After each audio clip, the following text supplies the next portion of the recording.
In 2015, as summer waned in the peaceful Sicilian town of Palagonia, life was unfolding in its familiar, gentle rhythm. Known for its warm-hearted residents and close community bonds, the town prepared for the coming autumn. Among them were 68-year-old Vincenzo Solano and his 70-year-old wife, Mercedes Iban. Vincenzo, a native Sicilian, and Mercedes, originally from Catalonia, Spain, had met years earlier while working in Germany. Their shared immigrant experience forged a deep connection, leading them to settle in Palagonia over 4 decades ago. There, they built a humble yet comfortable life, raising 2 daughters, Rosita and Manuel, and becoming well-loved townspeople. Vincenzo is recognized for his calm demeanor and love of gardening, often tending to plants at dawn. Mercedes was proud of her culinary skills, frequently preparing traditional Spanish dishes for neighbors and friends. Their days were peaceful, marked by routine and family joy. However, the idyllic calm of Palagonian life was shattered on the morning of August 30th that year. Just before sunrise, the local police responded to a distress call after Manuel, worried by her parents' unanswered messages, went to check on them. What she discovered was beyond imagining. Vincenzo's lifeless body lay in their bedroom, his throat slashed with brutal force. The room bore the chaos of a violent struggle: overturned furniture, bloody stains on the walls, an unmistakable scene of violence. The air was thick with the sharp scent of blood, starkly contrasting with the home's usual warmth. Manuel's frantic search outside led her to the courtyard where she found her mother, Mercedes. She had suffered injuries consistent with a fall from a significant height, suggesting she had been pushed from the balcony, a tragic end to her life. The severe wounds inflicted with an axe were difficult to comprehend, leaving Manuel overwhelmed with shock and sorrow. As news of the tragedy spread, the community of Palagonia was plunged into grief and confusion. Tender-hearted and generous, Vincenzo and Mercedes were pillars of their neighborhood, making it hard to understand how such malice could target them. Law enforcement quickly launched a detailed investigation, recognizing the seriousness of the crime. Initial evidence indicated Vincenzo had been attacked while asleep, a treacherous act revealing the perpetrator's ruthlessness. Mercedes' injuries pointed to a desperate attempt to escape, ending with her tragic fall. Further examination showed additional inflicted wounds on both victims, hinting at a brutal, calculated assault that left the town in shock and mourning. Early in the investigation, authorities uncovered a crucial lead involving a potential suspect. A tool, possibly a screwdriver or a similar implement, was believed to be used in the attack, indicating a violent assault driven by intense anger or desperation. During the initial scene analysis, investigators identified signs of a frenzied assault, suggesting the perpetrator was overwhelmed by emotion. Earlier that morning, security personnel at the Caramino Refugee Center, located near Palagonia, detained an 18-year-old Ivorian asylum seeker named Mamadu Kamara. He was caught attempting to leave the facility with a bag that hid items of concern, including personal possessions such as jewelry and electronics, which later proved to belong to the murdered couple. Furthermore, Kamara was found wearing clothing that, upon closer inspection, matched garments belonging to Vincenzo, one of the victims. The evidence was compelling, yet authorities proceeded cautiously. The brutal nature of the crimes and the suspect's status as an asylum seeker demanded a thorough, impartial investigation. Kamara was held for questioning while forensic teams diligently collected evidence from both the crime scene and his belongings. As the probe advanced, the local community grappled with complex feelings. Palagonia had long been known for its openness to newcomers, and the Caramino Center played a central role in ongoing discussions about immigration in the region. The suspected involvement of a resident from the center threatened to stir tensions and challenge the town's values of acceptance and compassion. In the aftermath, law enforcement increased their presence to reassure residents and prevent any retaliation. Community leaders urged calm, emphasizing the importance of justice and due process over anger or fear. They focused on uncovering the truth and ensuring that whoever was responsible for the terrible acts against Vincenzo and Mercedes was held accountable. With each new piece of evidence, authorities moved closer to understanding what happened that tragic night. Although the path was strewn with difficulties, the determination of investigators and the resilience of the Palagonia community remained firm. The memory of Vincenzo and Mercedes served as a reminder of life's fragility and the strength that can be found when a community stands united in adversity. The ongoing investigation into the murders of Vincenzo Solano and Mercedes Ibanez intensified, gripping the entire town. Once a peaceful place with deep-rooted traditions, Palagonia was suddenly thrust into the national spotlight. News of the killings spread rapidly across Italy, reigniting debates around immigration, crime, and integration challenges faced by asylum seekers. Journalists arrived and reporters crowded the narrow streets, while local residents struggled to process the events that had shattered their sense of security. Amidst a case that resonated well beyond their local community, investigators diligently pursued a clear timeline amid widespread public speculation. Forensic experts meticulously examined the victim's residence, searching for every piece of evidence left behind by the unidentified assailant. Blood spatter analysis revealed that Vincenzo had been attacked while still in bed, taken by surprise in what should have been a safe home environment. Defensive wounds on his hands and arms indicated he had struggled fiercely against his attacker, yet a deep incision across his throat underscored the brutality of the assault, leaving little doubt about the killer's intent to inflict maximum harm. Mercedes' body was examined with equal detail. Her injuries, consistent with a fall from the balcony, included multiple fractures and internal trauma, but additional signs pointed to a violent struggle prior to her death. Cuts and bruises on her arms and torso suggested she had been physically assaulted before being forcibly thrown from the balcony. Investigators hypothesized that she may have awakened during the attack on her husband, either alarmed by the noise or sensing danger, and then attempted to escape. Tragically, her effort to flee ultimately led to her tragic fall. A particularly unsettling aspect of this crime was the apparent absence of forced entry. The front door was found closed but unlocked, implying that the perpetrator might have been let inside, possibly under false pretenses, or gained entry through an alternative means. This detail pointed to the possibility that the attacker had prior knowledge of the home's layout and perhaps knew the couple's habits, heightening the sense of premeditation or familiarity. The nature of the violence, sudden, savage, and seemingly lacking clear financial motives, deepened the mystery surrounding the case. Meanwhile, Mamadu Kamara, an 18-year-old asylum seeker held at the Carino Mino Refugee Center, remained under questioning. He denied any involvement, asserting he had never visited the victim's residence. His demeanor combined defiance with confusion, as though he could not fully grasp the seriousness of the accusations. However, evidence found in his belongings, jewelry, a mobile phone, and clothing belonging to Vincenzo, painted a troubling picture. A deeper investigation into Kamara's background revealed he had arrived in Italy months earlier after a dangerous journey across the Mediterranean.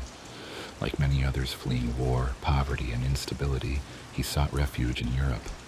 The refugee center at Carino, known for overcrowding and frequent conflicts among residents, was a place rife with frustration and desperation.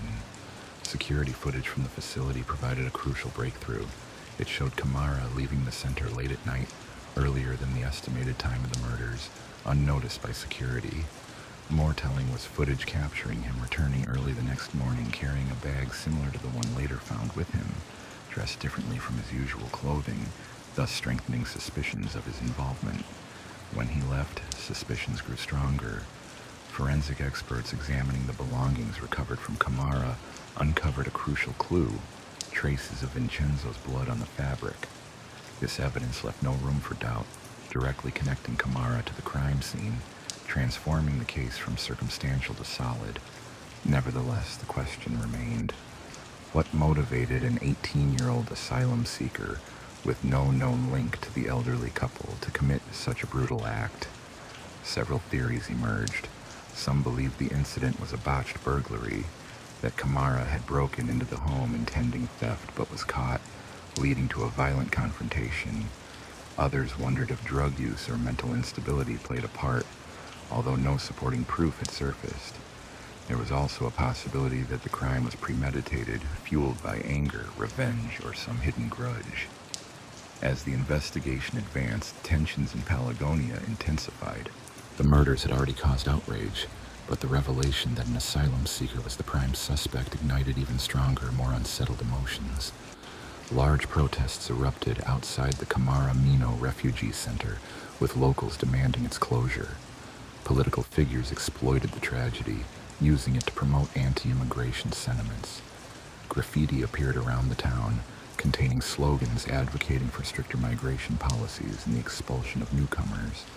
The peaceful community had transformed into a battleground of social and political discord. Amidst the unrest, however, there was also grief. Vincenzo and Mercedes' daughters, deeply affected by their loss, urged for justice and reason. In a tearful public statement, Rosita, their eldest, spoke about her parents' love for Palagonia and their faith in kindness. She emphasized that her parents had accepted everyone without prejudice and did not deserve such a fate. Yet she called for society not to let this tragedy be a source of further hatred.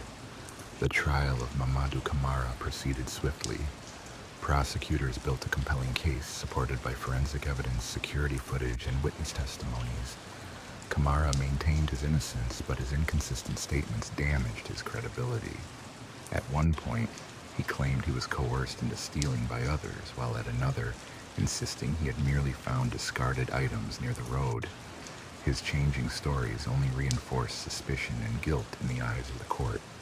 Faced with overwhelming evidence, the court found Kamara guilty of the murders of Vincenzo Solano and Mercedes Ianez. He was sentenced to life imprisonment. The verdict offered some solace to the grieving families, yet it did little to heal Palagonia's deep wounds. The tragedy of that September night in 2015 remained a haunting reminder of how violence could shatter even the most peaceful places. The home where Vincenzo and Mercedes once lived stood as a stark symbol of that tragic event, a poignant memory etched into the heart of the community. Decades of building a shared life had yielded little more than an echo of what once was, a silent memorial to the horrors that had taken place within these walls. Yet, life in Palagonia persisted, its seasons changing, markets reopening, and daily routines gradually resuming. Still, during quiet moments when streets emptied and the sun touched the horizon, the memory of the past violence remained vivid. A crime so ruthless and senseless had indelibly marked not only the families directly involved, but the entire community, forever scarred by the darkness that once entered their world.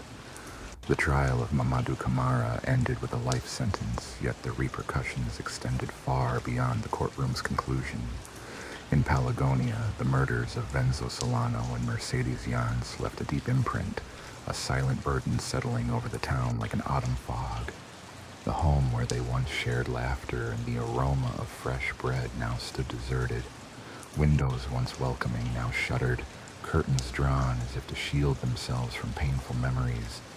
Nobody expressed interest in buying the house, nor did anyone want to inhabit a place stained by such tragedy. Their daughters, Rosita and Manuel, faced profound difficulty in healing from their loss. The grief was intensified by the intense media coverage, which turned their private sorrow into a public spectacle. Headlines and televised debates about immigration and safety seemed like fresh wounds, reopening old pain. Though they had buried their parents, the relentless scrutiny made it impossible to find peace. Strangers sent messages, some with condolences, others driven by agendas. Politicians exploited the case, transforming their suffering into political talking points, further complicating their grief. Rosita struggled to carry on with her work as a school teacher, yet the whispers and curious glances persisted. Manuel, who had been the first to discover the crime scene, was haunted by nightmares, visions of her father's lifeless form, her mother's shattered dignity, and the blood-stained courtyard. Therapy offered some relief, but the trauma remained woven into her very being, impossible to completely shed. Meanwhile, the community itself remained fractured.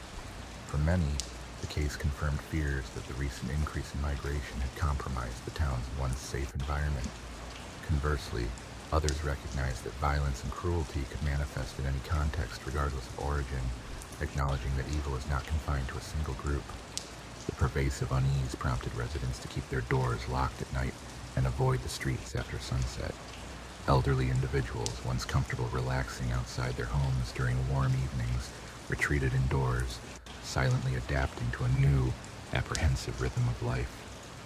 At the Caramino Refugee Center, tensions hung heavily in the air. The shadow cast by the case deepened divisions among residents, many of whom had fled conflicts and persecutions themselves.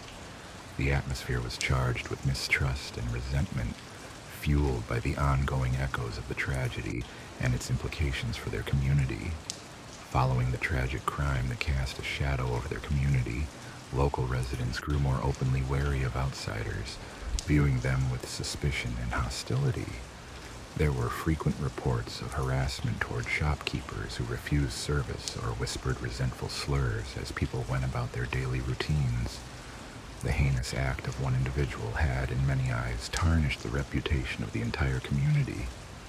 Amidst wider European migration challenges, the government of Italy faced mounting pressure to enhance security measures at refugee centers and implement stricter procedures for those seeking asylum. In response, new policies made it increasingly difficult for migrants to leave centers without official oversight. This sparked protests, some advocating for tougher immigration laws, others demanding equitable treatment for refugees. Although the debate raged, the local population's focus remained on the 2 lives lost that night.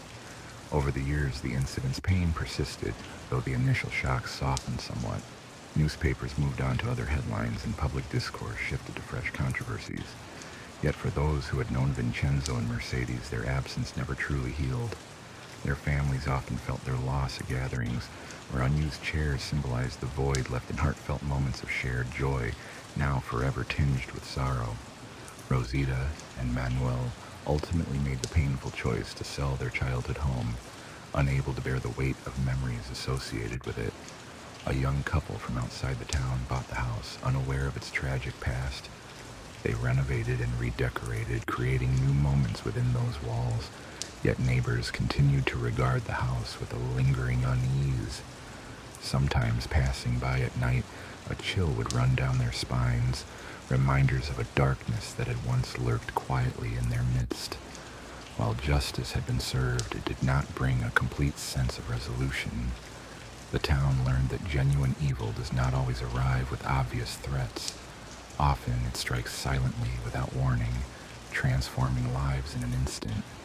The streets, the church bells, and the bustling market remained unchanged outwardly, but beneath the surface, a new understanding took root. No place was truly invulnerable, no door entirely secure. Sometimes the deepest fears are awakened not in moments of chaos, but while one is wide awake. Kwand Bishbov was born on the 11th of April, 1980, in Gil Kazakh SSR. He grew up alongside his younger sister Ujin, born in 1984.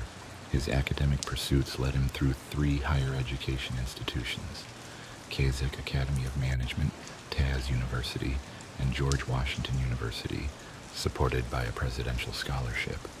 By the age of 26, he had completed his doctorate in economic sciences. Kwand Bob's professional journey began as a bank manager in 2000, with brief internships at the Ministry of Economy.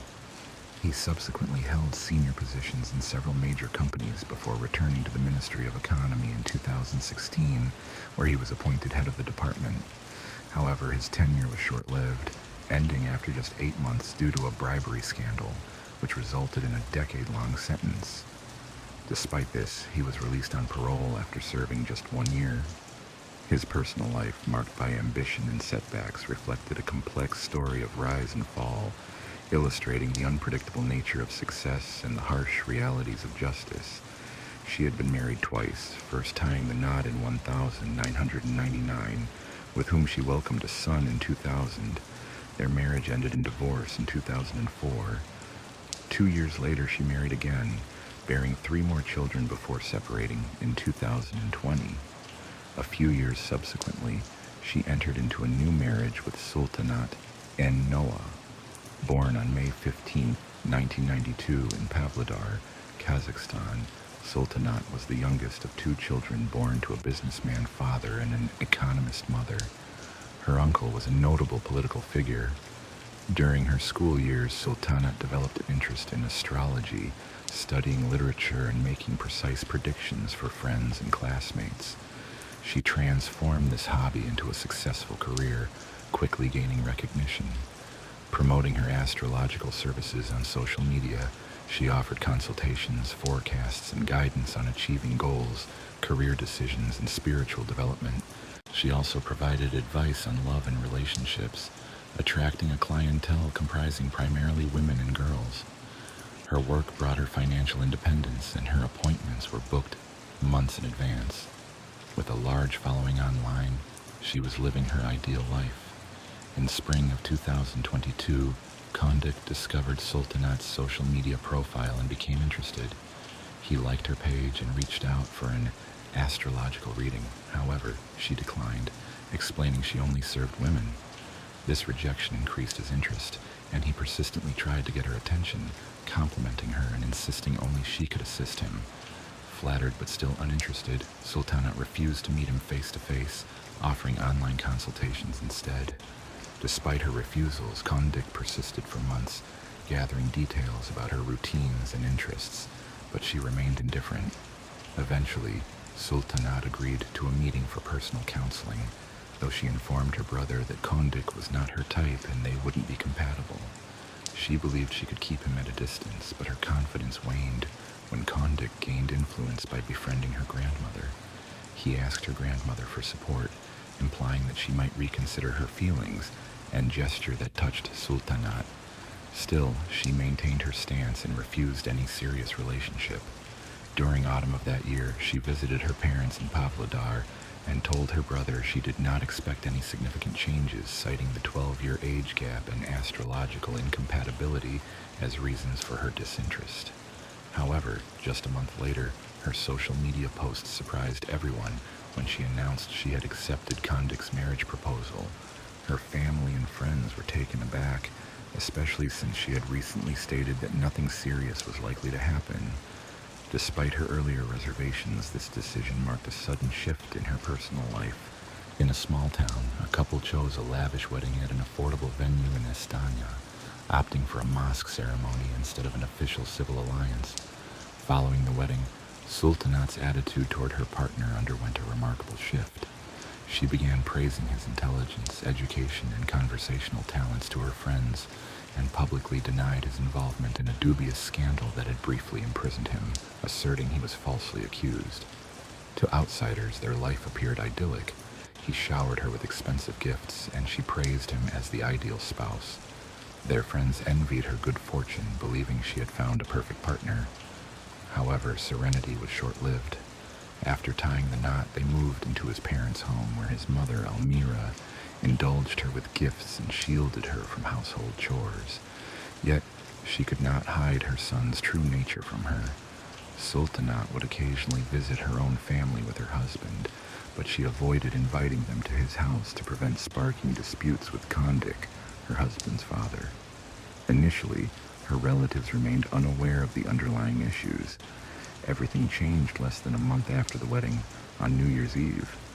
Kondik's brother came to visit and witnessed a troubling incident. A festive table was set for close family, but the celebration was intimate. When Kondik's cousin and his wife arrived bearing gifts, Sultanat felt embarrassed about her lack of presence. Quickly, she offered the cousin's wife a bottle of expensive perfume gifted to her just the day before but not yet used.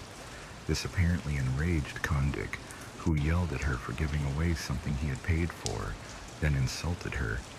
The guests swiftly left, and when her parents tried to intervene, they were dismissively turned away. In a fit of rage, Kondik overturned the table, spilling food and drinks, ruining the festive mood. Sultanat's brother was stunned by the scene and unsure how to react. The following day, Sultanat confided in her brother over the phone, revealing that Kondik's behavior had significantly changed since their wedding. She expressed uncertainty about the cause, but hoped things would improve in time. Her brother advised her to consider ending the relationship and returning home. Nevertheless, she refused outright. 2 months later, she sent a series of selfies showing severe bruises on her face, asking her brother not to question her. Concerned, he tried to reach her, but she did not respond. Fearing the worst, he contacted Kondik, who agreed to meet. During their encounter, Kondik told Sultanat's brother to stay out of their affairs and refused to explain the injuries or her disappearance. Fearing for her safety, her brother was relieved when she was eventually found at her parents' country house. Despite her loved one's pleas, Sultanat returned to her husband, insisting she loved him and was prepared to do anything to preserve their marriage. For some time, she acted flawlessly, showering him with gifts and promising to change for his sake. They even took a vacation together at a popular resort in the Middle East, where they seemed truly happy. While he never openly criticized her marriage, noticeable changes in her behavior and appearance gradually emerged. She lost weight, became more withdrawn, and wore provocative clothing, perhaps to conceal bruises. She stopped working as an astrologer and blogger, only posting cheerful images with her husband on social media. Her main income was cut off, increasing her dependence on him.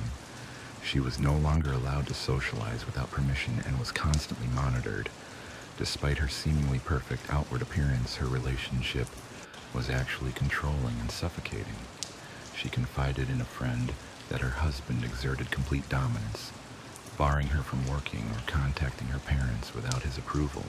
His jealousy was unwarranted and often expressed through accusations and emotional pressure. Although her friend advised her to leave, she insisted she just wanted to talk, not seek help. They sought assistance from a family psychologist in hopes of saving their marriage. However, her husband rejected her choice of therapist, instead hiring his own specialist.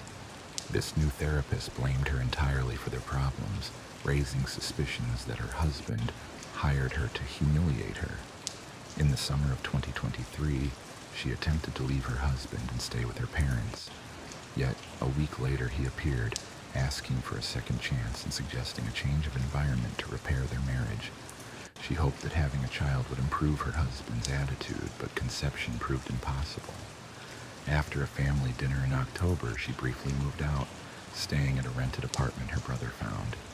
However, she returned to her husband after 10 days and even remarried him during a mosque ceremony, informing her family personally on November 5th. She then invited close relatives and friends to a celebration at her cousin's restaurant. Her husband displayed kindness and attentiveness, seeming genuinely caring. Yet, tragedy was impending. On November 9th, a relative contacted her brother, sounding distressed while asking about a social media rumor. After clarifying, she shared a link about a former minister who had taken his wife's life. That evening, she asked to stay the night with her husband after threatening to leave him. He agreed and provided her with the location of spare keys, but she never arrived home and her phone stopped working. He rushed to her house only to find it empty, and her husband's phone was unanswered. Growing worried, he decided to go to the family restaurant where she had last been active. En route, he received frantic calls from his parents, who had also read the disturbing news and wanted clarity.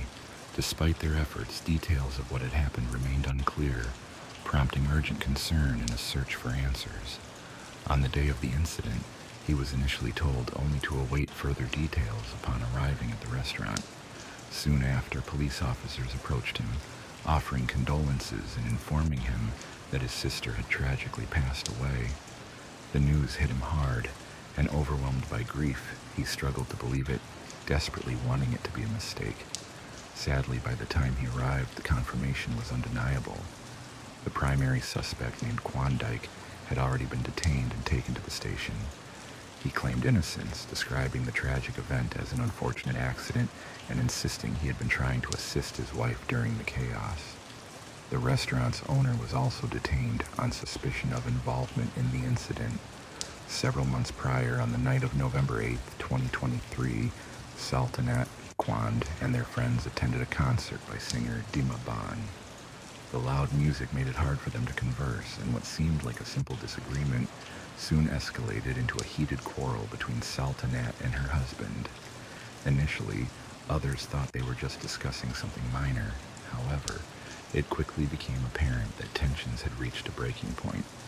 Without warning, they left the concert and headed to the restaurant, where their argument continued in a private VIP booth. Surveillance footage shows Kwan taking several bottles of alcohol from the bar and joining his wife, with whom he was drinking wine and discussing their relationship. She confided that she could no longer tolerate the situation and planned to leave him. Enraged by her words, Kwan began shouting and threatening her, even striking her after an angry exchange.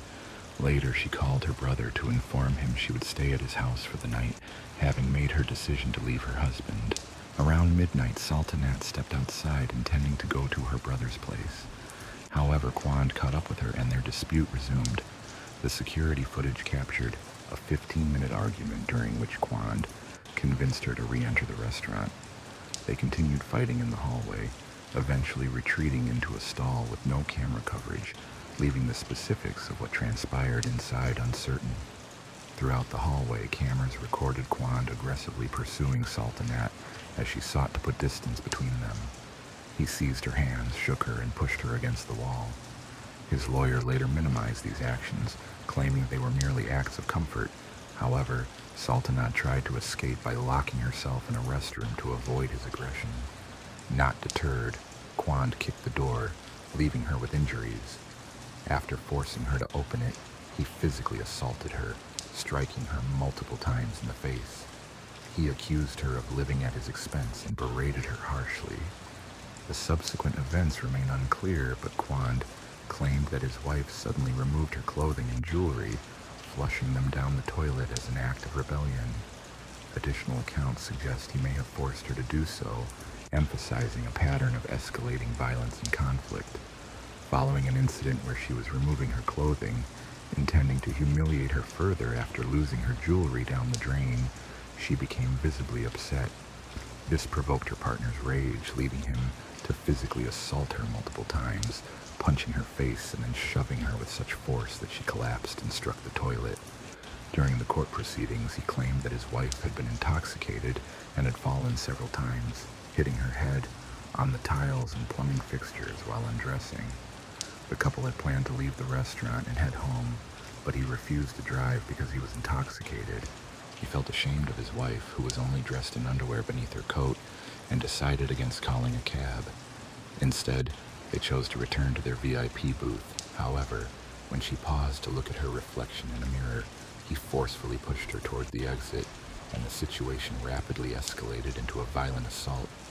He beat her mercilessly with his hands and feet, dragging her by her hair back to the VIP area around 7 o'clock in the morning, where he continued the attack. The result was significant harm inflicted on her, yet during the trial he insisted he was not responsible for her injuries. He claimed she had fallen and hit the furniture and floor herself and fallen asleep on the sofa. He noticed a bruise on her face, but instead of seeking medical help, consulted a fortune teller to assess her condition. The fortune teller purportedly said she was drunk and merely needed rest, so he calmed down and left her alone. Later, he realized she was no longer breathing, called his brother, who was also the restaurant owner, and they removed CCTV footage claiming it showed her behaving indecently. The brother called an ambulance in the evening, but she had already passed away. He professed that he tried to perform CPR, but it was too late. Both brothers were taken into custody by law enforcement. The former wife, Nazim, had previously been scrutinized when her then-husband was arrested on corruption charges. At that time, she defended him, but soon after his release, she filed for divorce, claiming they had grown apart. Later, after her ex-husband was accused of the brutal killing of a new partner, Nazim gave an open interview, expressing her belief that he was capable of such a crime. She described her 14-year marriage to him as having changed dramatically in 2011, following the birth of their second child. She revealed that he had become increasingly aggressive, selfish, and narcissistic, expecting the world to revolve around him. Additionally, she uncovered that her husband was often unfaithful, openly displaying his infidelities. Her suspicions deepened when, during his arrest in 2017, access to his phone data revealed multiple mistresses, with their identities changing frequently. After being released from prison, his behavior grew even more violent and aggressive, culminating in significant conflicts with Nazim. A month later, what initially seemed like a minor disagreement escalated unnecessarily. Kay Quick reacted with extreme fury, ripping a toilet lid from the wall and hurling it at Nazim, who narrowly dodged. This violent outburst made Nazim realize their marriage was beyond saving. It appeared that Quick had long concealed his darker side, restrained by the knowledge that Nazim would not accept his impulses. Quick had devised a sinister plan. He first tested his victim, pushing her to her limits to gauge her reactions. Once convinced she wouldn't leave or report him, he revealed the full extent of his cruelty, exposing himself as a calculating sadist. In March of 2024, the trial of Quick began, with relatives of Sultanat pushing for an open court to prevent him from using wealth and influence to sway proceedings. Previously convicted of a serious offense but released on parole, Quick requested a jury trial to avoid a life sentence. A dozen jurors were selected for a case where unanimity was required for such a verdict. Quick denied intent to commit murder, claiming it was an accident provoked by his spouse, but video evidence directly contradicted his account. Initially, authorities considered charging him with domestic violence, a crime with relatively lenient penalties in Kazakhstan. But public outrage, especially from the victim's mother, demanded stricter measures. Consequently, a law was adopted in April to toughen penalties for domestic abuse nationwide. Throughout the trial, Quick attempted to pressure his brother into false testimony and discredit his late wife, calling her unstable, unbalanced, and an alcoholic who had provoked him. He claimed he had acted in a moment of passion, hitting her only a few times, asserting her injuries were self-inflicted under the influence of alcohol.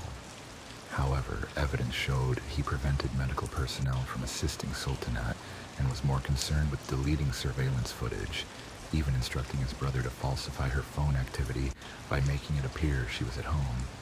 His efforts to cover up were unsuccessful. Ultimately, Quick was convicted of murder and sentenced to 24 years in prison, while his brother, Bakan Banyov, received a 4-year sentence for complicity. Sultanat's family voiced their disappointment with the verdict. Her father hoped for a life sentence for Quick, deeming any lighter punishment unfair. Now, let's turn to another tragic case, Antonia Barr's story. Born in the late 80s into a warm and close-knit family, she was one of 5 children raised in a spacious home filled with care and attention. Her family's environment was supportive, and her siblings were well-behaved and kind. From an early age, Antonia's extraordinary qualities set her apart. She was perceptive, responsible, and ambitious. Her academic achievements brought pride to her parents, and she maintained positive relationships with teachers and peers, always planning for a meaningful future. Her dreams included traveling and living fully. After high school, Antonia gained acceptance to her chosen university, where she pursued a demanding major. As a freshman, she dedicated herself to her studies and actively engaged in social activities, forming close friendships with peers sharing her ambitions. One such friend was Consuelo Yorbe, a law student. Their bond deepened through shared interests, and they enjoyed outings, shopping, and attending parties. When Antonia's boyfriend Rodrigo ended their relationship, Consuelo suggested a distraction to help her heal. Struggling with heartbreak, Antonia welcomed the idea of a brief escape to cope. They planned a trip to Pan, a scenic town in Chile, to celebrate the country's Independence Day on September 18th, with a music festival scheduled at the Black Room Club on September 17th in the evening. Antonia Consuelo, alongside 3 friends including her boyfriend, embarked on a trip that went smoothly from start to finish. Upon arrival, they settled into separate accommodations at a summer house owned by the Yor-E family. After 8 in the evening, they prepared to head to a well-known venue called Black Room, promising an unforgettable night. Before leaving, Antonia texted her father, who warned her to be cautious around unfamiliar people. She reassured him that she was always careful, feeling confident in her judgment. The group enjoyed chatting and dancing with friends, and unexpectedly, Antonia and Martin, her boyfriend, crossed paths at the club. Their reunion brought joy, and they spent the entire evening together, talking and dancing. Occasionally, Antonia would leave Martin's side to check in with her friends or greet other acquaintances she had met during the night. However, she was unaware of how much she had been drinking, likely due to the long drive and an empty stomach, a behavior that was unlike her, as she usually stayed within her limits. Despite Consuelo's suggestions to leave early, Antonia refused to cut her night short, insisting she was having a great time. Consuelo, concerned, urged her to think about going home, but Antonia was determined to stay at the club. Eventually, Consuelo left, leaving Antonia behind. She soon came to regret her decision, as one of their friends who remained at the club later recounted what he saw during the investigation and court proceedings. According to that witness, Martin approached Antonia, took her hand, and led her toward the exit. She appeared uncertain and confused, probably because of her intoxication, but did not resist, possibly unaware of what was happening. External surveillance footage told a clearer story. It showed that since there was no room for her in the cars they arrived in, she started walking with Martin and his friends. During this walk, they passed a store, and footage indicated that Martin forcibly took her inside. Her state of intoxication made her unable to resist. Throughout the night, Martin, who was somewhat more sober than others, tried to maintain control over her. Surveillance recordings captured moments of him being overly affectionate and attempting to kiss her, despite her obvious reluctance and efforts to pull away. The events culminated in their arrival upstairs at around 9 the following morning, marking the end of that night's tragic turn. Consuelo checked her messages and discovered a voice note from her friend Antonia. At first, Consuelo struggled to understand what Antonia was saying, but after listening more attentively, she caught a few key words. Antonia was asking to be picked up, though Consuelo was uncertain of her exact location. Using her GPS, Consuelo and her boyfriend Jose headed to the spot indicated. Upon arriving, they were stunned to find Martin standing nude, attempting to conceal himself with a pillow. When Consuelo inquired about her friend Antonia, Martin claimed he did not know her whereabouts. Soon after, they located Antonia upstairs in a bedroom, lying on the bed in her underwear, quietly crying. Jose gently carried her to the car, and Consuelo asked what had happened, but Antonia was too overwhelmed to explain. At the summer house, Consuelo and Jose tried to comfort Antonia, holding her and speaking softly. Eventually, Antonia opened up, revealing that Martin had exploited her against her will. Her words expressed a deep sense of helplessness. Learning this, Jose and Consuelo urged her to report Martin to the authorities and seek justice. However, she chose not to, fearing her parents and the public's judgment. Instead, she resolved to cope silently with what had occurred and asked them to keep her ordeal private. During a casual conversation with her father, Antonia attempted to respond lightheartedly to a question about her drinking habits, yet her answer inadvertently exposed her inner distress. The following day, Antonia confronted Martin seeking clarity, but he was dismissive and arrogant. He insisted that their previous night's events were consensual. This stance confirmed to Antonia that she wouldn't get a truthful account or an apology from him. Recognizing the need to move forward, she remained silent and resumed her normal routine. For 3 weeks, Antonia maintained a facade of normalcy, leading a close childhood friend to believe she was unaffected. However, her classmates noted her memory lapses and disorganized thoughts, hinting at her underlying turmoil. Eventually, Alejandro, her father, learned the truth about his daughter's experience.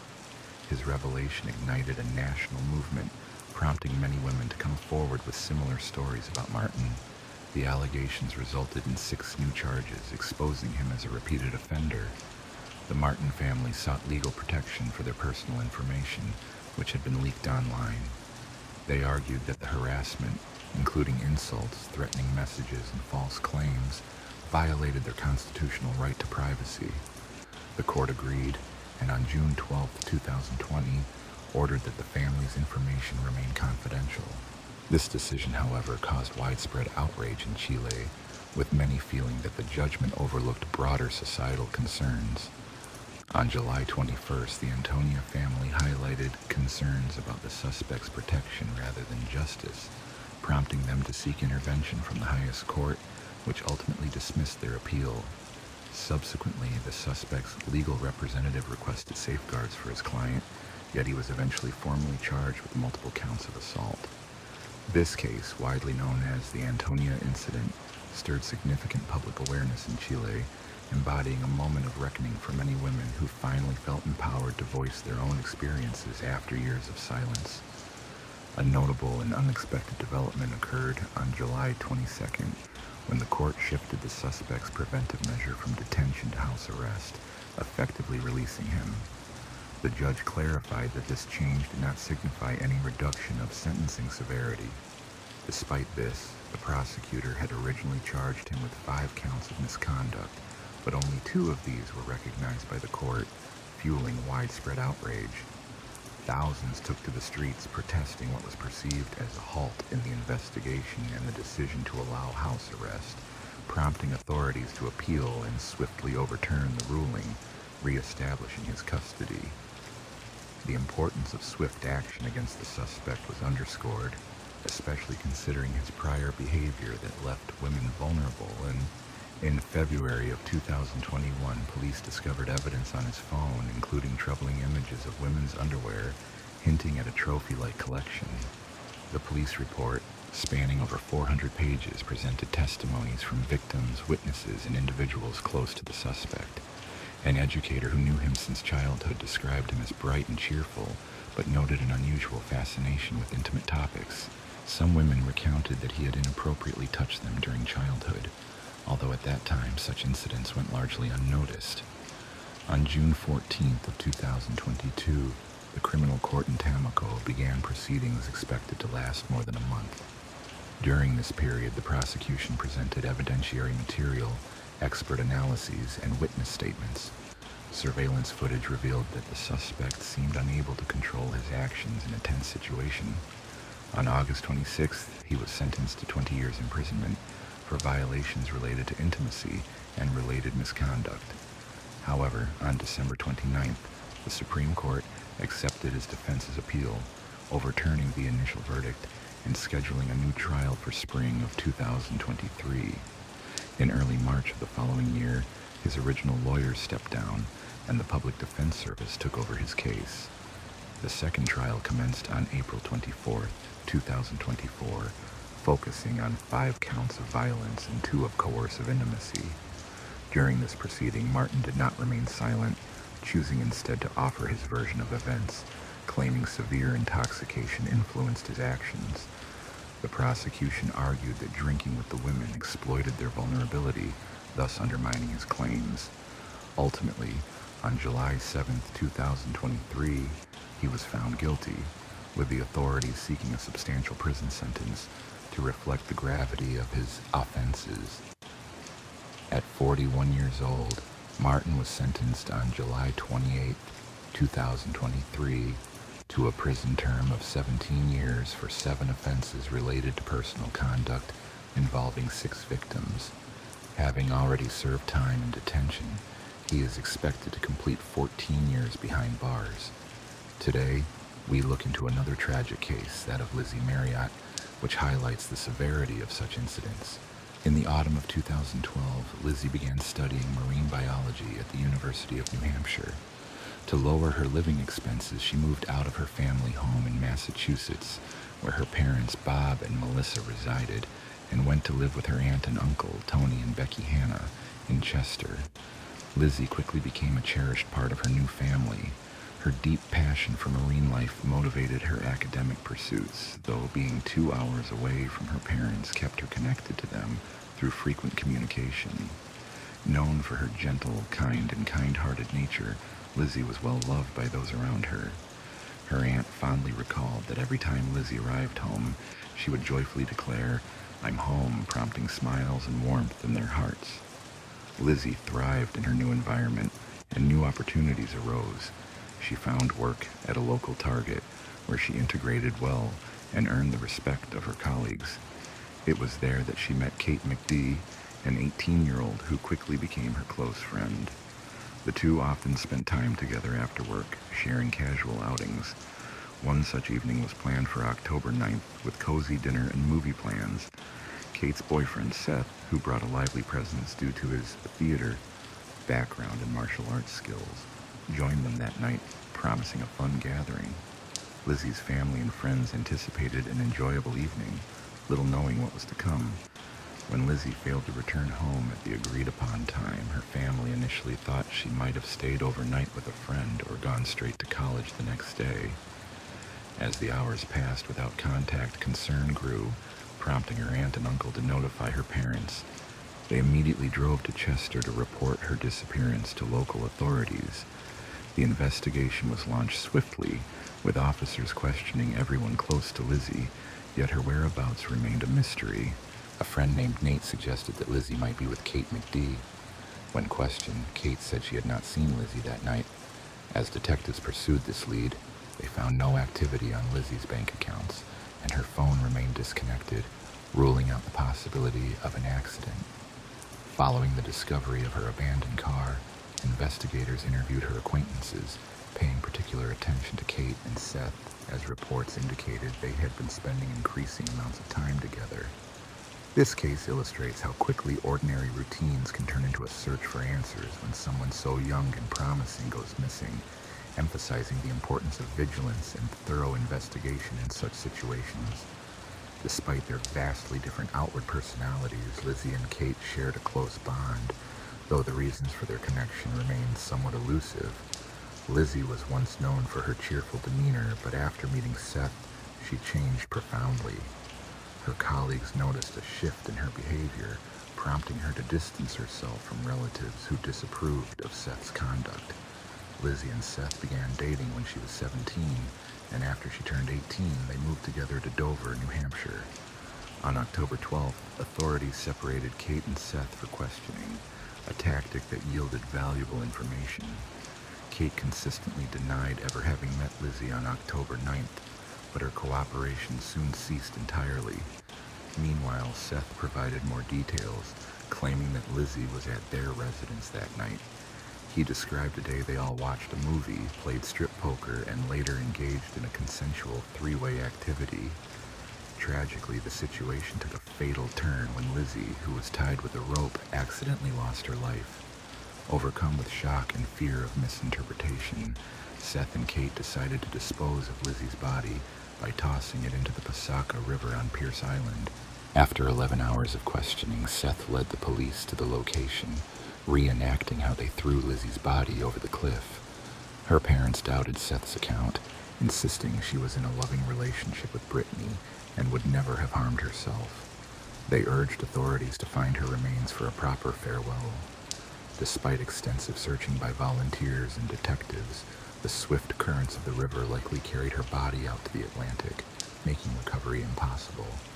The investigation turned to Seth's apartment, which was found cluttered and revealing signs of his interest in occult practices and black magic. A search of the surrounding area uncovered a bag containing items such as black leather gloves, a sweatshirt, and men's underwear. DNA evidence from both Seth and Lizzie confirmed their intimate connection. Her family later identified the sweatshirt as Lizzie's. Conventional accounts supported by Kate indicated that on October 9th, Seth, Lizzie, and Kate played strip poker, which culminated in a consensual act involving rope bondage, with Lizzie agreeing to the activity. Lizzie was in good spirits until she suddenly experienced a seizure, after which she suffocated and lost consciousness. When Seth and Kate lifted her afterward, Kate believed it was an accident. However, the investigation took a new direction when a young woman, claiming to have vital information about Lizzie, visited the police and asked to speak directly with the lead detectives. She introduced herself as Catherine Fish, revealing herself as Seth Mealis' former girlfriend. Her statement suggested that Seth had the capacity for violence. She revealed that he had once confided in her about a dark fantasy involving taking someone's life to better understand Catherine's testimony. To grasp her past relationship with Seth, it's essential to consider their history. They met a decade ago, and initially, Seth appeared attentive and caring. However, during their first intimate encounter, Catherine uncovered his interest in BDSM. What seemed promising at first gradually revealed a cruel, controlling side as he increasingly refused to accept any disagreement or boundary. After sharing his troubling fantasies, Catherine felt increasingly trapped and fearful, especially when Seth physically assaulted her, grasping her neck and refusing to release her despite her pleas. That incident shattered her illusions about their relationship. Later, after moving to a different city, she found herself isolated and dependent on Seth. As his behavior grew more erratic, he introduced other women into their lives, proposing a polyamorous arrangement that made her feel even more confined and afraid to leave. It took her months to summon the courage to escape his toxic grip. In May of 2014, Seth Mila appeared in court, facing not only charges related to intentional harm, but also accusations of exploiting multiple individuals. Several witnesses testified against him, including Kate McD. 2 months after Lizzie's death, Kate was arrested, held on allegations of obstructing justice and interfering with the investigation. During her incarceration, Kate had ample time to reflect on her actions and consider whom she might have been protecting. While detained, she maintained close contact with Seth, and they envisioned a future together in a country where extradition was impossible, dreaming of marriage, family, and a fresh start. However, their escape plan faltered in the winter of 2012. Seth had convinced his cellmate, Ryan Bachman, just prior to his release to aid their escape by withdrawing money, purchasing drugs, and selling them to fund firearms, vehicles, explosives, and a boat. But Ryan had his own plans. He kept the money, abandoning the scheme, which led Seth to give up. Authorities soon learned of their intentions. Seth later corresponded with Kate, hinting at reunion in the afterlife, suggesting he believed in life after death, an implied message for Kate to consider ending her life so they could be together beyond this world. As time progressed, Kate gained clarity, enabling her to make more rational choices. When prosecutors offered her a deal in 2014, her potential 20-year sentence was reduced to 3, conditional on her providing truthful accounts of events from the night of October 9th.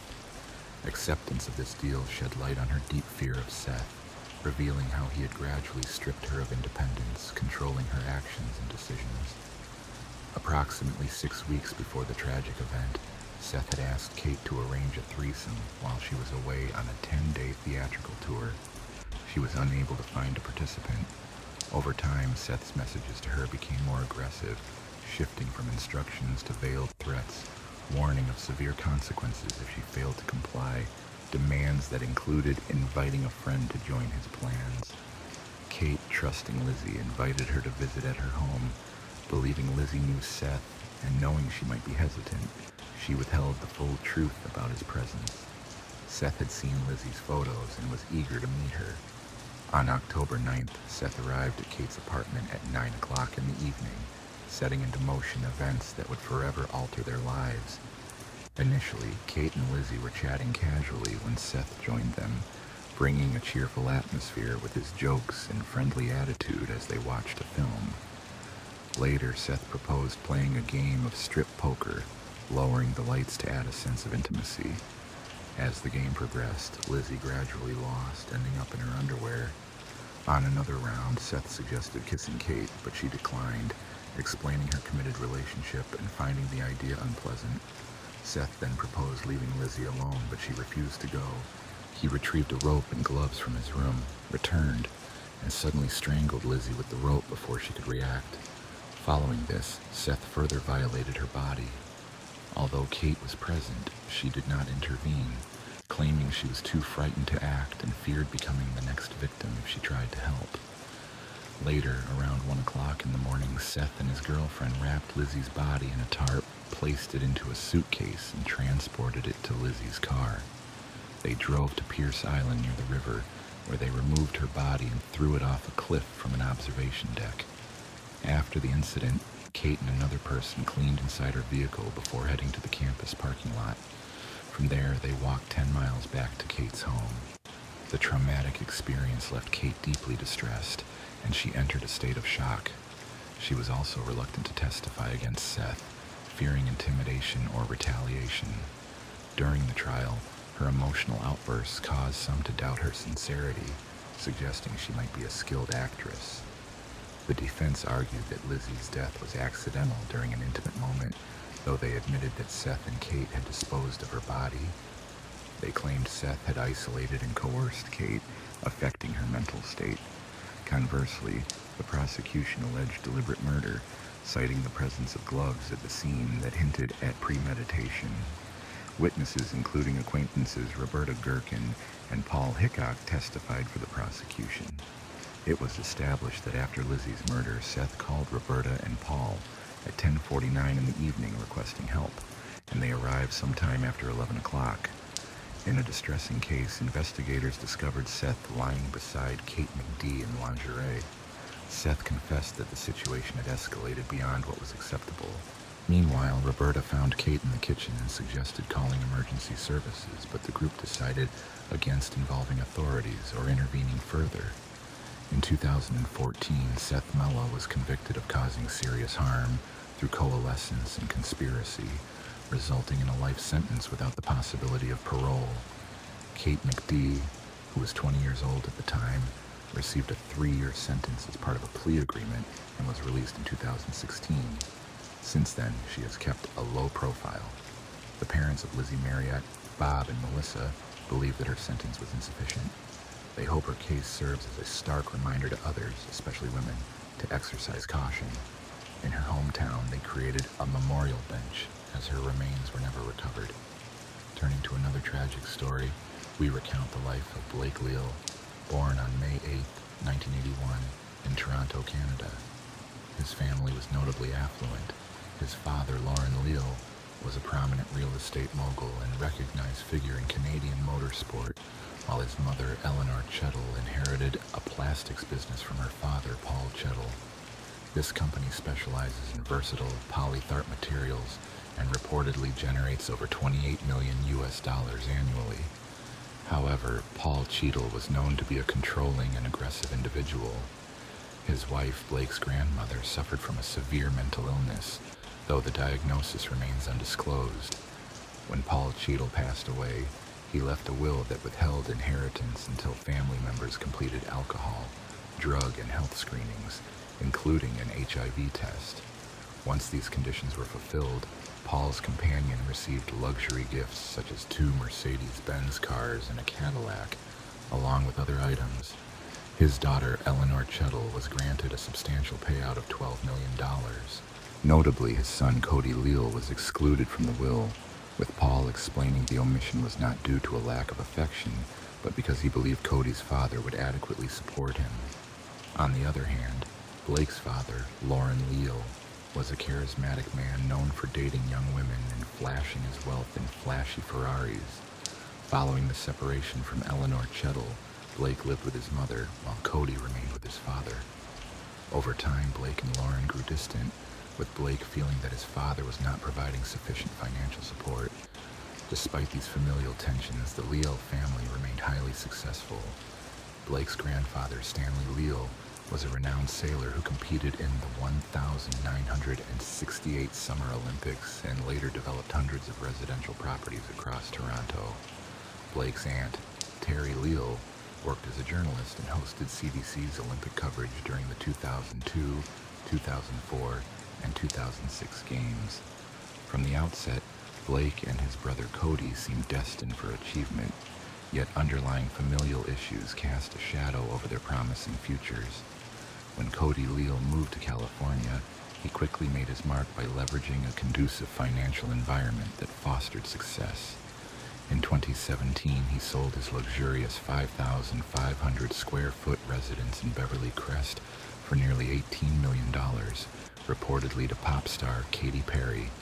Later that same year, Cody purchased Reba McEntire's mansion for $25 million, earning the distinction of being the youngest homeowner in Beverly Park's history. This move positioned him among Hollywood's elite, sharing neighborhoods with stars like Sylvester Stallone, Mark Wahlberg, Denzel Washington, and Eddie Murphy.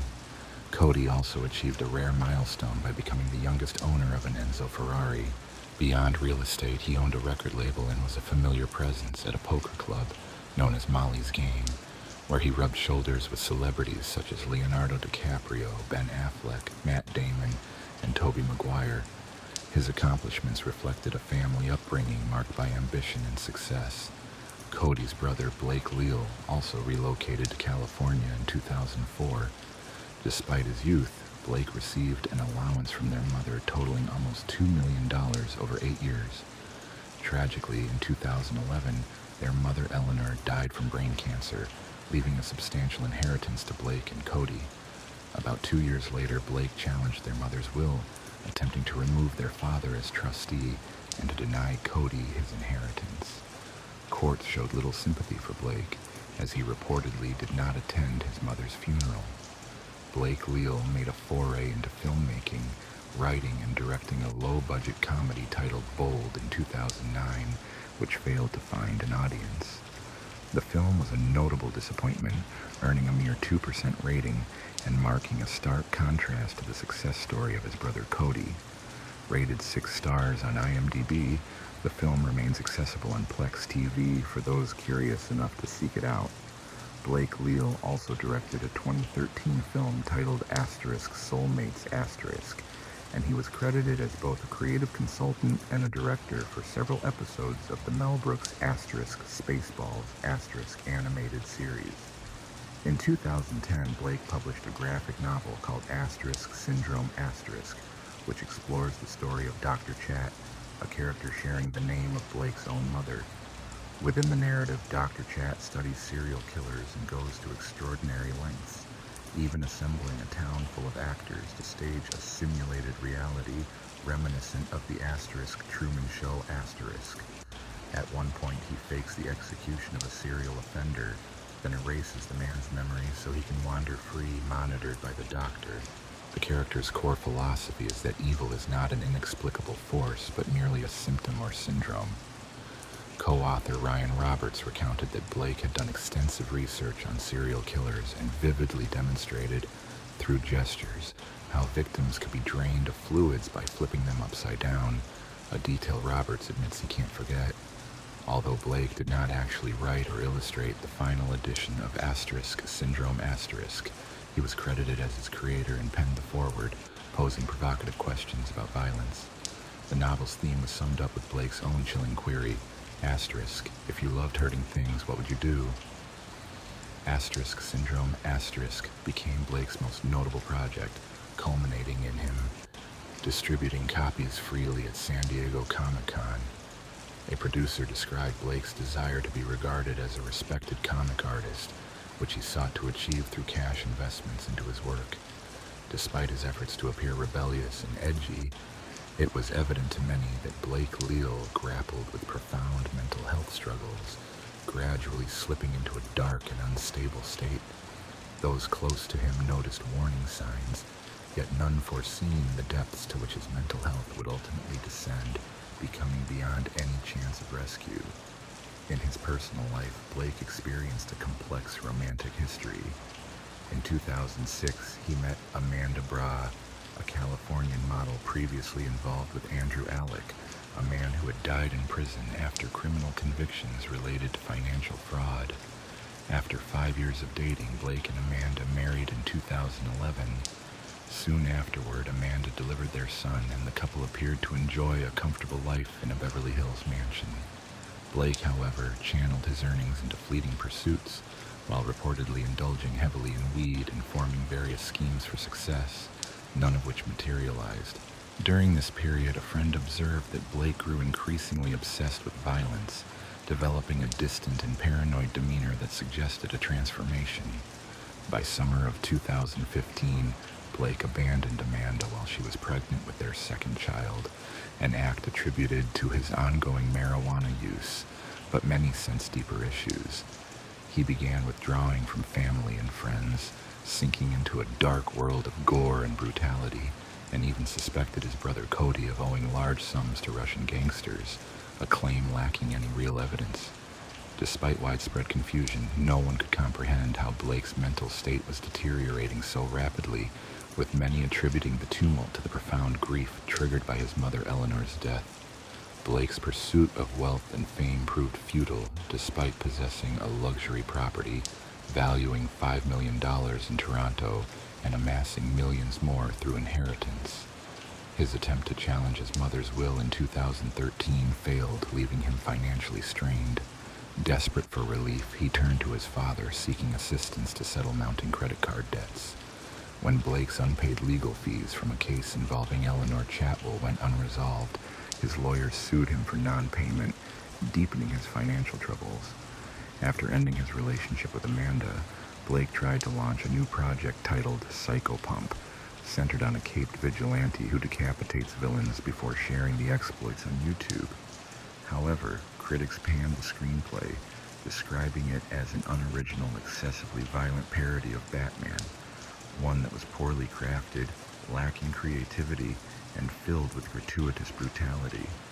Rumors circulated that Hilary Shore, a producer known for Children of Men, was interested in the script, but no developments materialized. Meanwhile, Blake's personal life grew increasingly tumultuous. While married to pregnant Amanda Braun, he began an affair with Yana Kashin, a striking Ukrainian ex-attorney from Kiev. Soon Yana was pregnant too, and for a time they appeared to enjoy a stable life, with Blake immersing himself in a Hollywood fantasy world filled with bright pink illusions. Yet, beneath this superficial happiness, Blake's mental health deteriorated rapidly. After Yana welcomed a baby girl named Diana in May of 2016, the family initially seemed content, but Blake's jealousy and emotional instability intensified. His fixation on Yana's affection turned into hostility toward their infant daughter, whom he resented deeply. His obsession led him to repeatedly demand intimacy from Yana, threatening to abandon her if she refused, pushing her toward desperation. In an effort to protect her newborn, Yana sent Diana to live with her mother, Olga Kasi, while providing for her financially.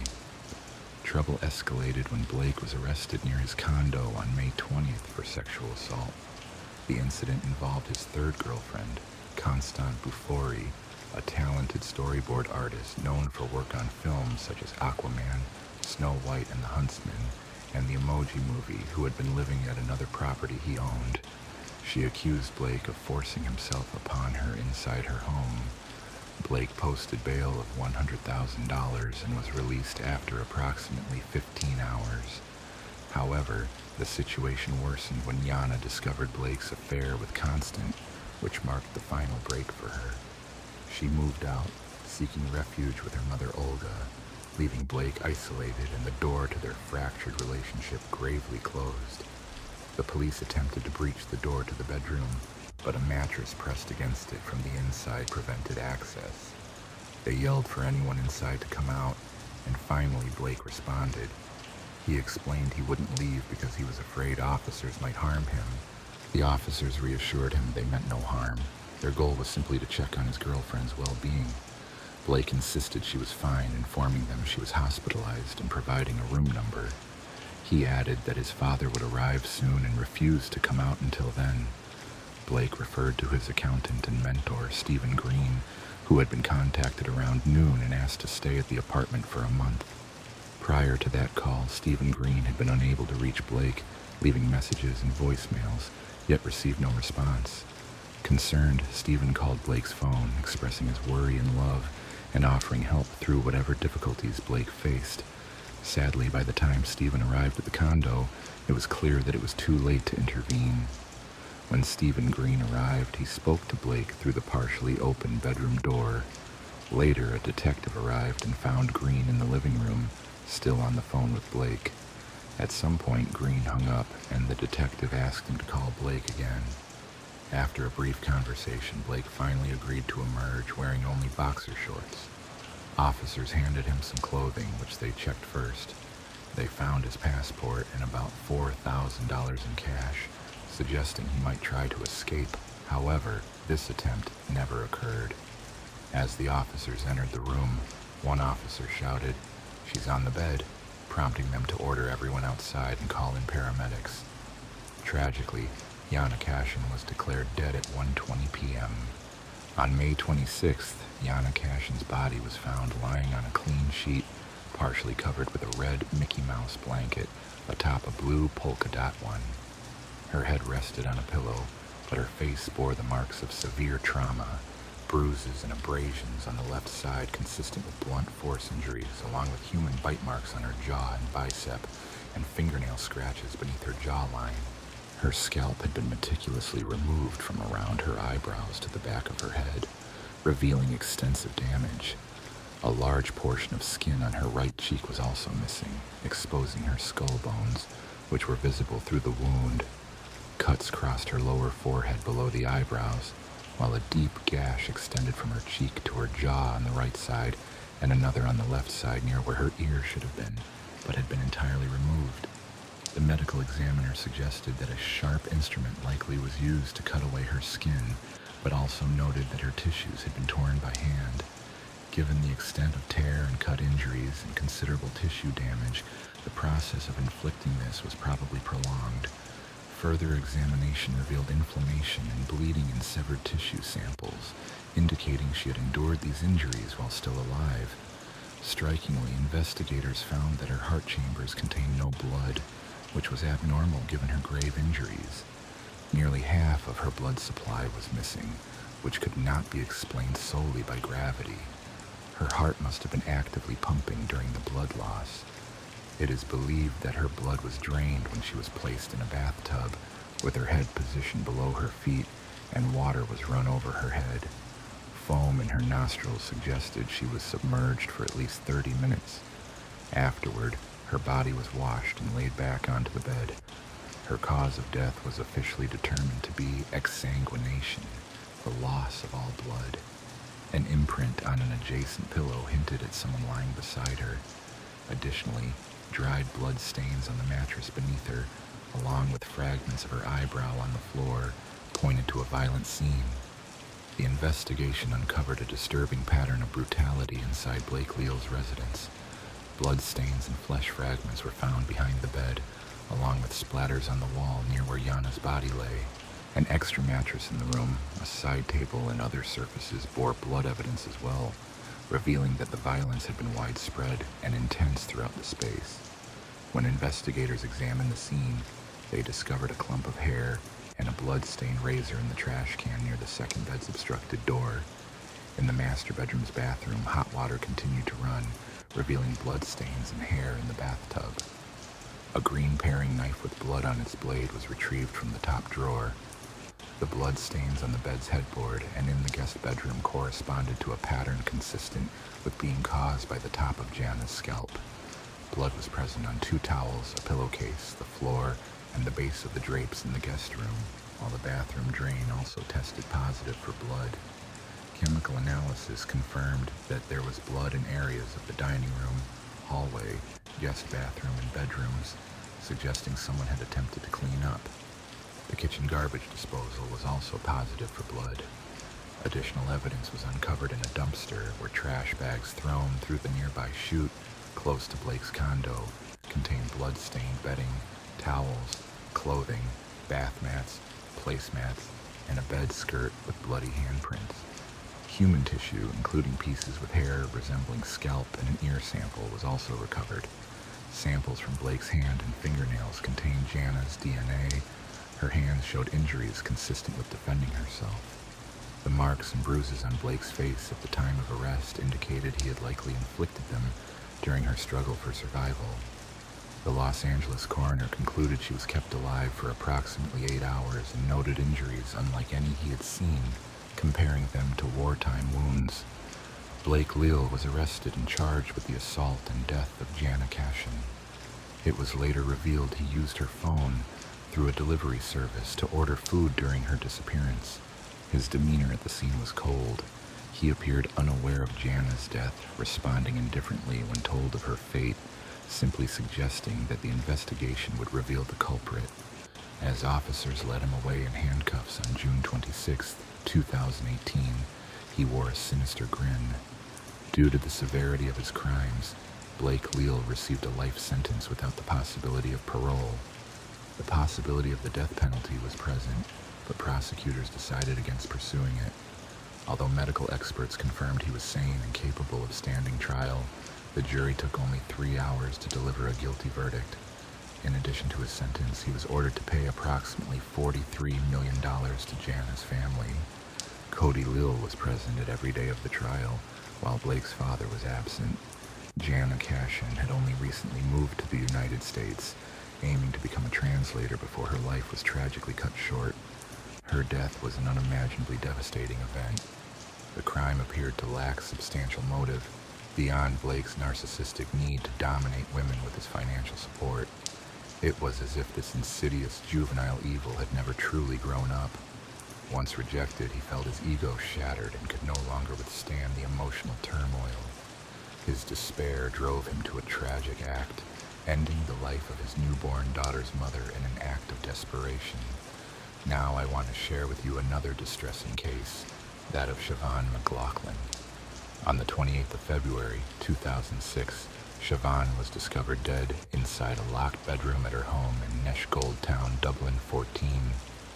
Initial suspicion led to her presumed self-inflicted death, but within hours her family members became convinced she had been the victim of a violent murder.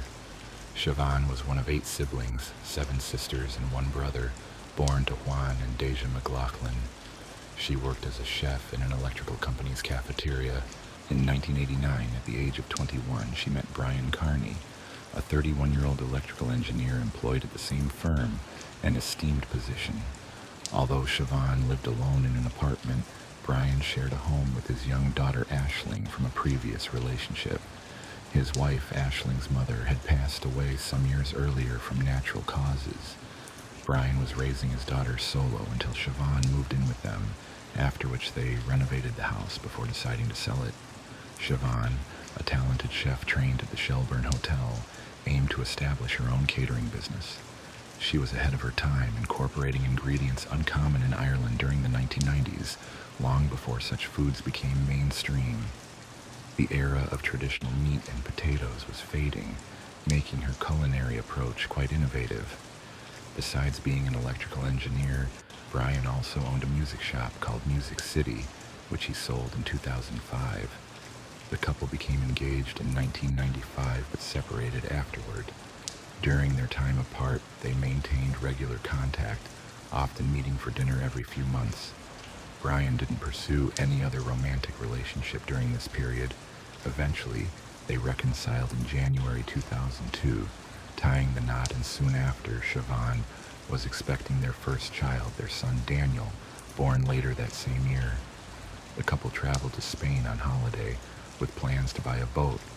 During this trip, they discovered a 200-year-old merchant's mansion on the island of MCA. They purchased the historic property and transformed it into a boutique hotel, boasting 6 luxurious bedrooms and a heated outdoor pool, buying the estate for €200,000. Siobhan, a visionary with an eye for detail, personally oversaw most of the renovations for their hotel, which she transformed into a stunning masterpiece by sourcing unique pieces from various locations. Her impeccable taste extended to interior furnishings and culinary expertise, turning the hotel's barbecue sessions into a local highlight soon after its opening in January of 2003. These gatherings quickly gained popularity among guests and residents alike, making her culinary skills a vital part of the hotel's charm.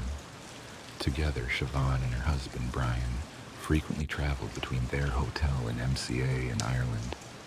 During the busy holiday season, from March through December, Brian often returned to Ireland more frequently, leaving Siobhan responsible for managing the hotel and raising their son Daniel. Over time, acquaintances noted that Siobhan appeared increasingly strained and weary, sensing her exhaustion and the underlying tension whenever Brian was present. Despite her independent spirit, she deeply valued the close bonds with her large family, whose visits often lifted her spirits, providing brief relief from her demanding routine. A few years into owning their property in Spain, Siobhan and Brian decided to build a new residence next to their Dublin home, contemplating either selling the original house, moving into the new one, or renting out either property. In 2006, during a visit to Dublin, Siobhan sought legal advice about officially separating from Brian, with her lawyer recommending she keep a detailed record of their interactions. She enrolled Daniel in a local school, planning to discuss with Brian about moving into the new house with her and their son. Despite her hard work and achievement in creating a home she loved abroad, Siobhan felt increasingly isolated, managing everything alone with no extended family nearby for support. On the morning of Tuesday, the 28th of February 2006, which marked Brian's birthday, Siobhan's sister Nebraska arrived at her house at her usual time of 9 o'clock.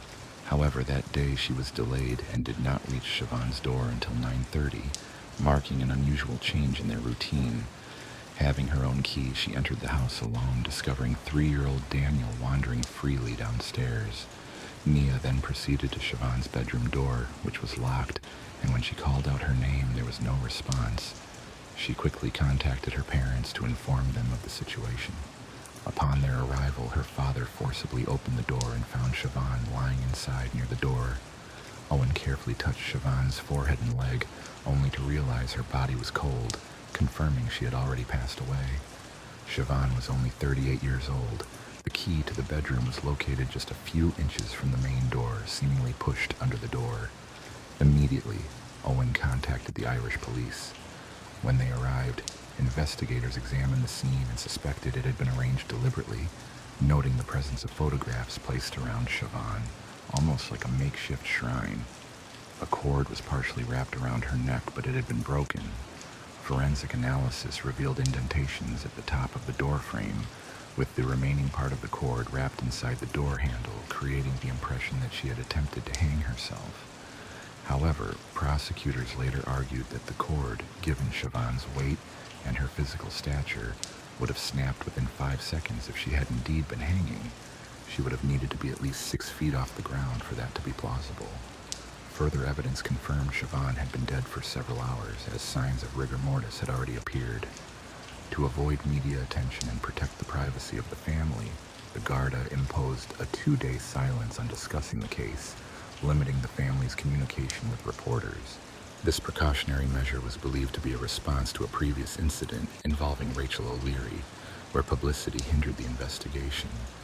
Once the media blackout was lifted, Brian's mother-in-law informed him of Siobhan's passing. The McLaughlin family gathered, grief-stricken, while Brian received little support, with his sister offering some comfort. They referred to Siobhan by her maiden name, suggesting that they possessed sensitive information not accessible to the public. During police questioning, Brian was asked whether he could leave, but was told he needed to speak with detectives first. He also inquired if they wished to examine the clothing he was wearing, which struck him as odd. Eventually, he was allowed to leave after speaking with detectives, but he did not give them the clothes for testing, requesting instead a specific item from the back bedroom to change into. The police were hesitant to release these clothes, so he departed wearing the same clothing, heading to stay with his parents alongside Daniel. Later that evening, Guti returned to the house to retrieve his own clothes, only to find that his mother had already washed them, which he considered highly suspicious. In the course of law enforcement proceedings, an individual was taken into custody for a 12-hour period. Reports indicate he was detained at his parents' residence after initially showing willingness to cooperate, but ultimately refused to respond to any questions. He was released later that evening. Authorities stated that further investigations were ongoing and that a detailed case file would be submitted to the office of the public prosecutor. Investigators interviewed friends and relatives of the victim and uncovered signs of marital dissatisfaction. It emerged that she had consulted a solicitor weeks prior to her passing and had sought advice from a Citizens Assistance Bureau regarding separation and the division of property. The family expressed concerns about the husband's controlling behavior, citing examples such as his insistence that she hand-wash dishes instead of using the dishwasher due to cost considerations. It was also revealed that he managed their finances and required his approval for major decisions. The victim had sold her apartment, and her husband moved them to Spain. One sister commented that the move was his idea, not hers, highlighting her lack of connections there, as her life was rooted in Ireland. This relocation appeared to be a means of isolating her from her social circle. Tensions between the husband and the family also grew. He delayed the funeral by 10 days, requesting a second autopsy. When the obituary was published, the family referred to her by her maiden name, not her married surname, and omitted any mention of her spouse. At the funeral, she and her son's photos were displayed, but he was notably absent. During the service, family members from different sides sat apart and did not exchange glances or interactions, a sign of ongoing discord. A week after the funeral, authorities conducted a search of the hotel owned by the couple in Spain. Data retrieved from the husband's mobile phone indicated his presence at the scene at the time of her death. Witnesses also placed him in the driveway early that morning, contradicting his claim that he was at his brother's residence. Additionally, DNA evidence from his blood was recovered from a piece of vacuum cleaner cord. On June 22, 2006, he was detained once more, questioned for 8 hours at Dundrum Garda station, and then released without formal charges. Despite the lack of immediate charges, law enforcement believed their evidence was sufficient to proceed. A comprehensive case file, including all newly collected information, was forwarded to the public prosecutor. While waiting for official instructions, the husband traveled to Spain to oversee preparations for the upcoming hotel season. However, once news of the incident became public, reservations declined sharply, and staff members began resigning, citing the atmosphere as too tense to continue working seamlessly. The core of the business's success lay in the staff's loyalty, which was directed toward Siobhan rather than Brian, reflecting her true nature. The security guard later testified before a Spanish judge, recounting the staff's impressions of Siobhan's demeanor in the weeks leading up to her death on December 10, 2006. Her family held a vigil outside her home where she was found, expressing their profound grief and unwavering resolve to see justice served. Her sister described her as the spirit of joy, a wonderful mother, a humorous sister, and a cherished daughter and friend, someone unforgettable. On that evening, about 200 people gathered, joining hands, singing hymns, and holding pictures of Siobhan, showing the deep communal mourning. In January of 2007, media reports highlighted increasing confidence that an arrest was imminent, citing substantial evidence, though the investigation still required time to process it all. The inquest into her death, scheduled for that month, was postponed, and her family appealed to the public for information that could aid in securing a conviction against Brian, as authorities emphasized the need for more evidence. Brian did not attend the brief hearing on May 30th that year. Later, on the 17th of January 2007, he was detained at his home with his children, charged with Siobhan's murder. He maintained his innocence and made no bail request. His family attended the proceedings, but Kearney showed disrespect, avoiding eye contact and chewing gum. Subsequently, on June 6th, he was released on bail after appealing to the High Court. Conditions included surrendering his passport, paying a €100 support fee, and posting a €55,000 bond, with his brother Patrick providing the guarantee. He was also required to report weekly at Dundrum Garda station. A trial date was set for early 2008, with a 6-month period allocated to examine evidence and reach a verdict. On February 11th of that year, Kearney appeared before Justice Barry White and a jury of 12, pleading not guilty.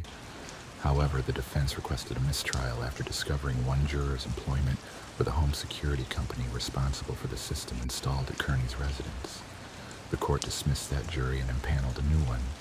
The prosecution alleged Kearney had murdered Siobhan, attempting to stage her death as a suicide, leaving their son alone before heading to work. Witnesses included her family, who testified about the events surrounding her death. Her father described discovering her lifeless body, while her mother recounted her actions that morning, including Kearney's behavior toward authorities. She recounted how, upon arriving home, she told Kearney that Siobhan was dead upstairs, despite not revealing her condition during a prior phone call. Kearney's wife, Deja, confirmed that Siobhan had previously sought psychiatric help in 1999 after experiencing work-related stress and a minor breakdown, from which she recovered after 5 days. In 2005, Kearney reportedly phoned her sister Bridget to say Siobhan was struggling emotionally, although Bridget later found her to be perfectly well. Additionally, a co-worker of Kearney's, Ward, stated that Kearney often arrived at work around 8:30 in the morning. On the morning of Siobhan's passing, the timing of Kearney's arrival was notably atypical. While most mornings he appeared around 9 in the morning, on that particular day he arrived significantly earlier, between 7:50 and 8 o'clock. A solicitor verified that multiple letters informing Kearney of their separation had been sent, yet he had never responded to any of these communications. Kearney's statement to the authorities was then read aloud. He explained that on the morning Siobhan died, he noticed her bedroom door was locked. The night before, Siobhan and Daniel had returned from visiting a friend around 8:30 p.m., after which Kearney put Daniel to bed, and they both slept in the same room. Siobhan, meanwhile, retained her usual place in the master bedroom. According to Kearney, they woke at 7 o'clock the next morning, had breakfast, and he then put a DVD on for Daniel. As he headed upstairs to brush his teeth, he attempted to enter Siobhan's room but found it was locked. He called out to announce his departure, kissed Daniel goodbye, and left for work. The court proceedings were briefly paused when a juror fell ill, but resumed the following day. Evidence indicated that Siobhan could not have taken her own life by hanging herself.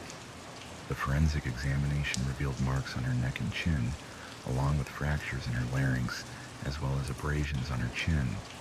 The medical expert concluded that the neck marks were not consistent with hanging, as they involved significant force and indicated she had been physically assaulted while in bed, gripping her neck and using a ligature to hasten her death.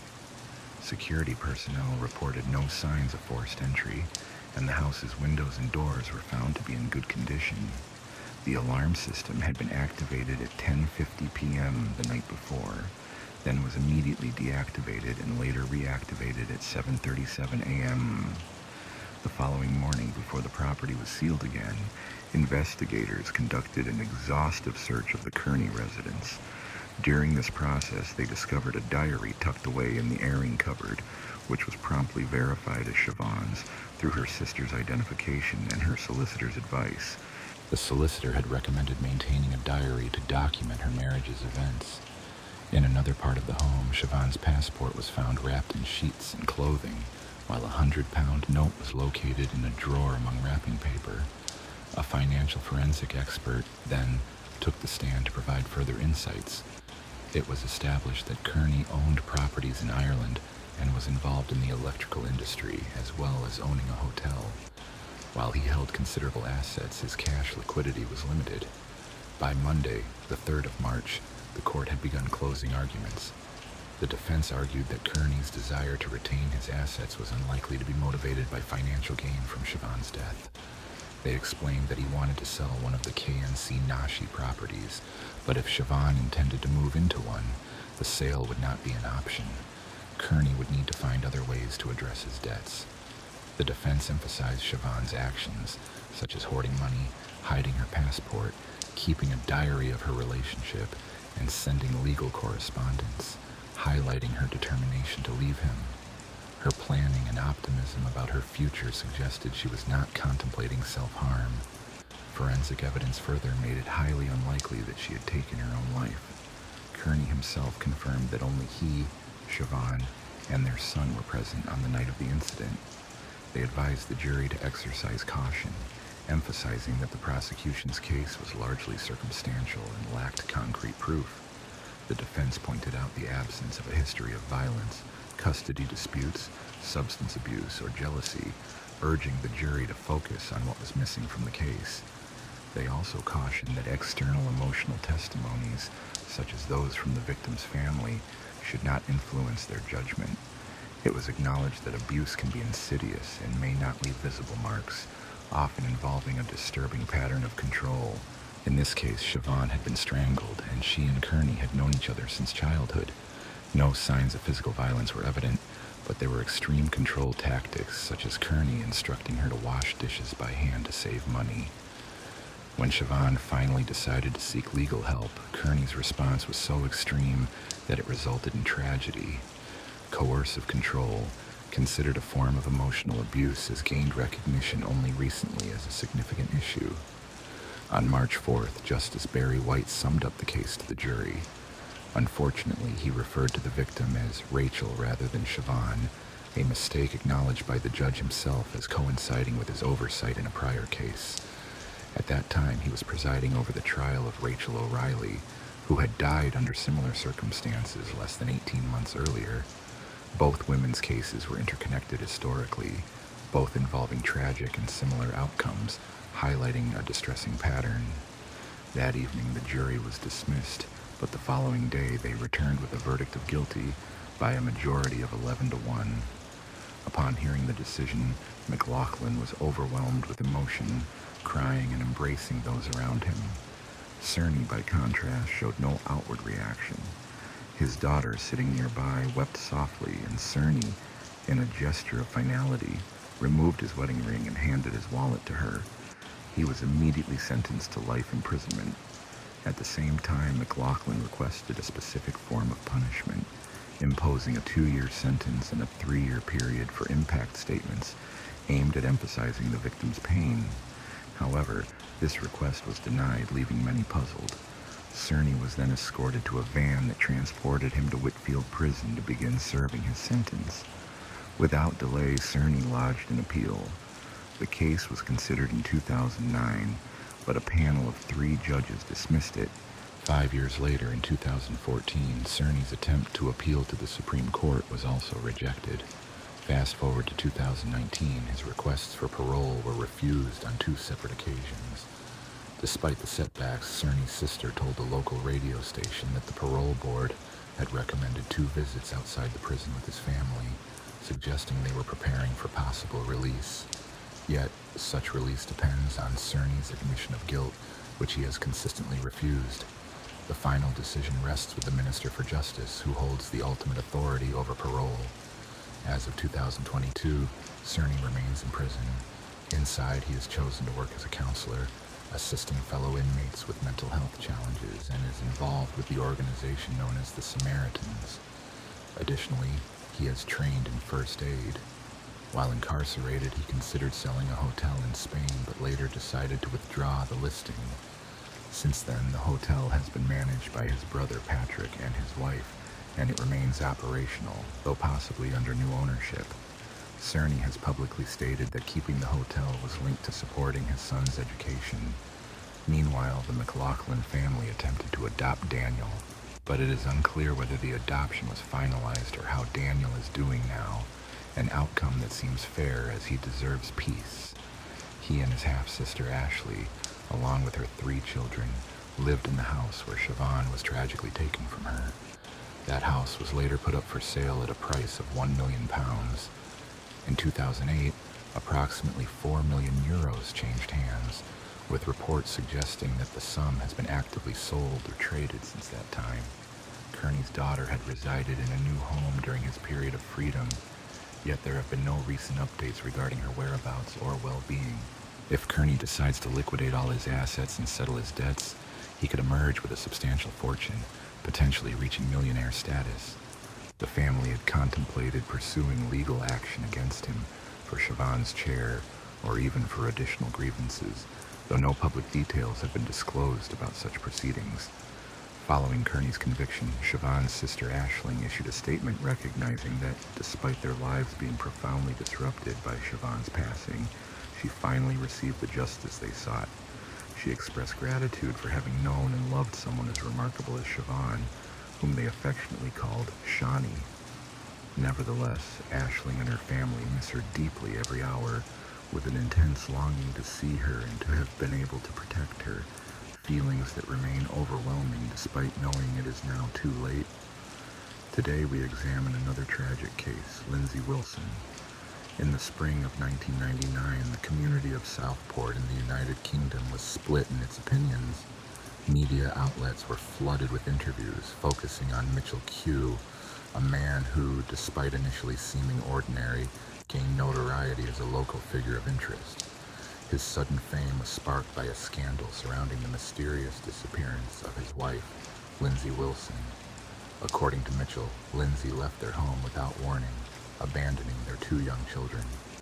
Overcome with concern, he publicly pleaded for her to return, sharing details about their marriage, sometimes casting her in a negative light. He claimed she was driven by a desire for a carefree, lavish lifestyle, noting that he had seen her driving through town in an expensive car, though she only passed by.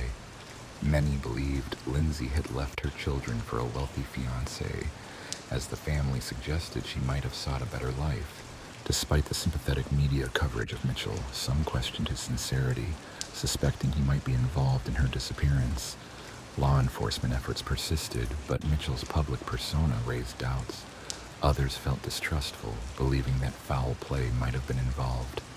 People close to Lindsay insisted she was committed to her family and a faithful wife and mother, making her sudden absence inexplicable unless something terrible had occurred. Suspense deepened during an infamous talk show when the host asked Mitchell if he had been responsible for his wife's disappearance. He declined to answer directly, saying only, "I will not respond to such an indecent question," then paused dramatically before adding, "Wait and find out." His words hinted at secrets he might be hiding, leaving the audience and investigators questioning whether he truly was the devoted family man he appeared to be, or something more sinister. Confident in her innocence and certain that everything would soon fall into place, she patiently awaited answers to her pressing questions. On the day she turned 17, Lindsay learned she was expecting a baby. Raised in a nurturing, large family, she was unprepared for the prospect of becoming a mother so early, but emotionally she felt ready. Her main concern was the sudden disappearance of her boyfriend, with whom she had been involved since she was 13, as he fled immediately after hearing about the pregnancy. This separation left her both upset and frightened. Lindsay understood all too well the physical and financial toll of motherhood. Her family, though loving and close-knit, had often struggled financially to provide for their children. Her parents worked tirelessly, making sacrifices to support their loved ones. So, when she met Mitchell 5 months into her pregnancy, she viewed him almost as a blessing from fate. Mitchell was 20 years old and behaved as a true gentleman, attentive, caring, and supportive. Most importantly, her fragile state did not seem to deter him. He declared that he had fallen for Lindsay at first sight and wanted to share his life and raise her child as his own. At the time, Mitchell earned well and was even working extra hours to ensure Lindsay would lack nothing. The young couple's decision to marry shocked their families. Lindsay's relatives felt that 5 weeks was too little time for such a serious commitment and couldn't fully celebrate their union. Their main concern was that her previous cheerful demeanor and good health had returned recently, which contrasted with Mitchell's overly charming and often overly polite attitude. Despite their doubts, no one openly opposed the wedding. They simply chose to keep their concerns to themselves. The wedding, held in August of 1995 within a tight family circle, was mostly attended by Lindsay's relatives. Mitchell's side consisted of only a few people, his parents, a brother, and 2 friends. Lindsay felt elated, convinced she had achieved her happiness. However, her relatives' unease grew when, by the end of that day, a tense conflict erupted between the newlyweds. During their disagreement, Mitchell raised his voice loudly, and his reaction seemed disproportionate to the issue at hand.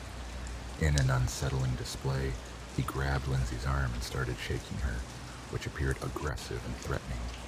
Lindsay tried to calm him, and once his anger subsided, he apologized, attributing his outburst to nerves caused by the holiday chaos.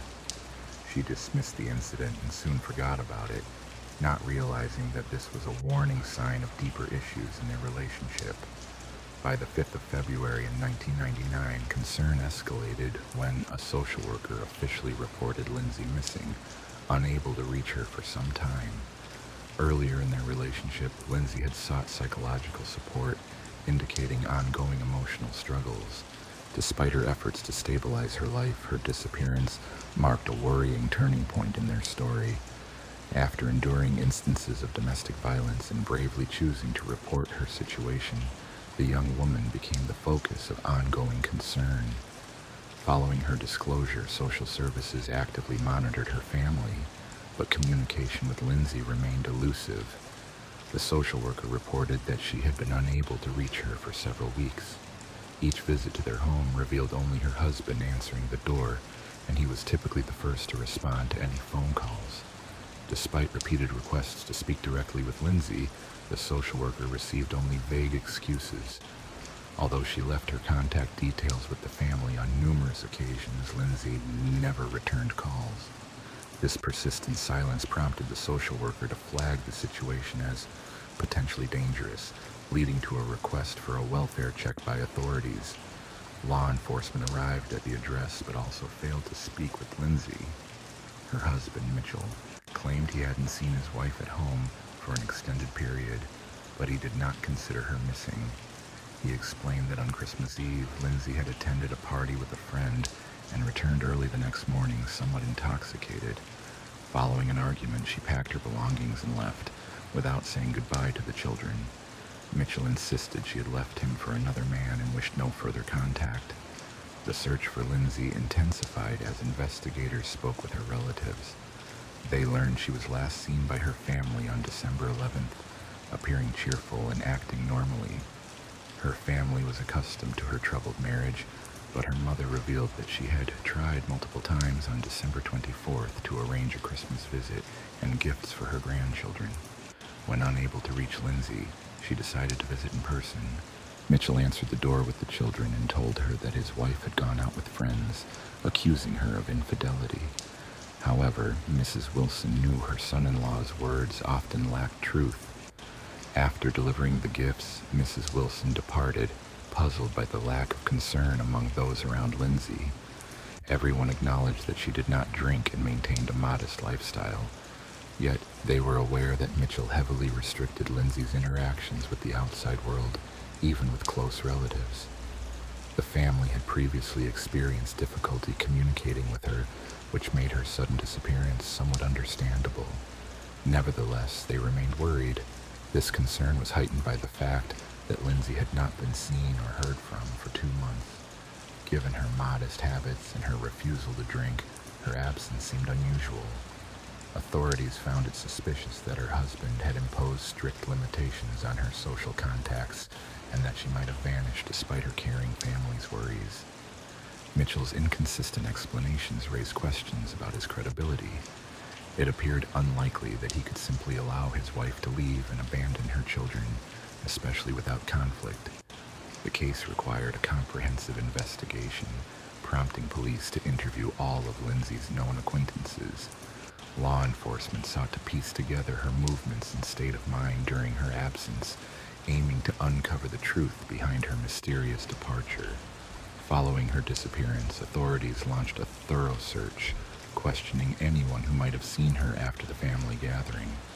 They also interrogated neighbors and sought surveillance footage from the apartment complex where she and her partner resided. Regrettably, by the time her case was taken up, all the footage had already been erased, as some days had passed since her last known sighting. However, investigators managed to establish her last confirmed presence in person on December 15th, when she was seen at the local post office, sending several letters and postcards.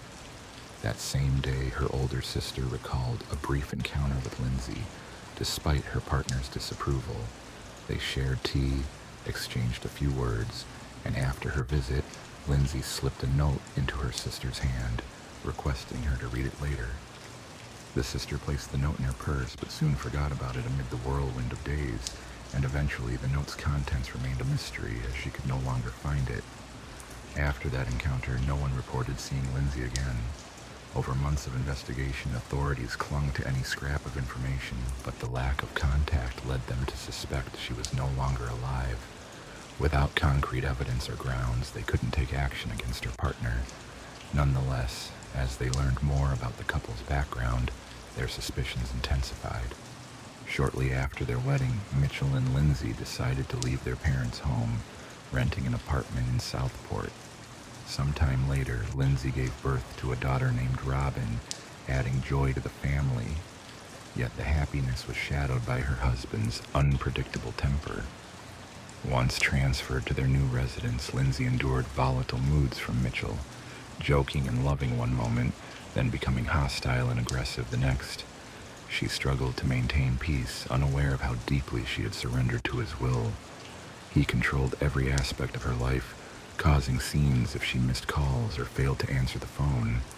Despite the turmoil, loud arguments were often followed by heartfelt apologies, with Mitchell begging forgiveness and professing his love. For a time, it seemed peace might be restored, only to be disrupted again by another cycle of conflict and reconciliation. As time passed, Lindsay began to lose her perception of the man she once loved. She confided in relatives about her struggles, and they advised her to leave and end her suffering. Still, admitting her mistakes was difficult, and she clung to hope that he would change, believing in the promises of a better future. Meanwhile, Mitchell's grip on her tightened. He forbade her to go out alone in the evenings and eventually restricted her movements without him. His jealousy grew, although he was seen engaging in questionable relationships himself. Lindsay confided in her sister that she suspected her partner was hiding something, but her fears remained unspoken. After discovering her husband's infidelity, she confided in him about a woman who had visited their home, expressing her surprise upon learning he was married. That day, a quarrel erupted, which soon escalated into physical confrontations. Over time, violence became a recurring part of their relationship. To prevent his wife from exposing him or damaging his reputation, the man began restricting her social interactions, first with neighbors, friends, and acquaintances, and later even with family members. Despite her dissatisfaction, Lindsay secretly maintained some contact out of fear of punishment or further conflict. She continued to stay with Mitchell partly because of the comfortable life he provided. The security he earned supported her and their child, ensuring her lacked nothing financially. Her gilded cage ended when she found herself expecting another child, at which point she realized she no longer wanted more. It's important to note that Mitchell treated his stepdaughter with kindness and affection. Still, Lindsay considered the current circumstances unsuitable for bringing another child into the world and decided to terminate the pregnancy. Upon discovering her decision, her husband became furious, hurling insults and intimidating her physically. That same evening, she packed her belongings, took their child, and returned to her parents' home. Relieved, her family supported her decision, and she went ahead with the pregnancy as planned. As time passed, she began to regret leaving her husband and started receiving frequent calls begging her to return. Mitchell made persistent efforts to show he had changed and eventually convinced Lindsay to consider reuniting. At first, things seemed to improve and their connection appeared to be rekindled, resulting in another pregnancy.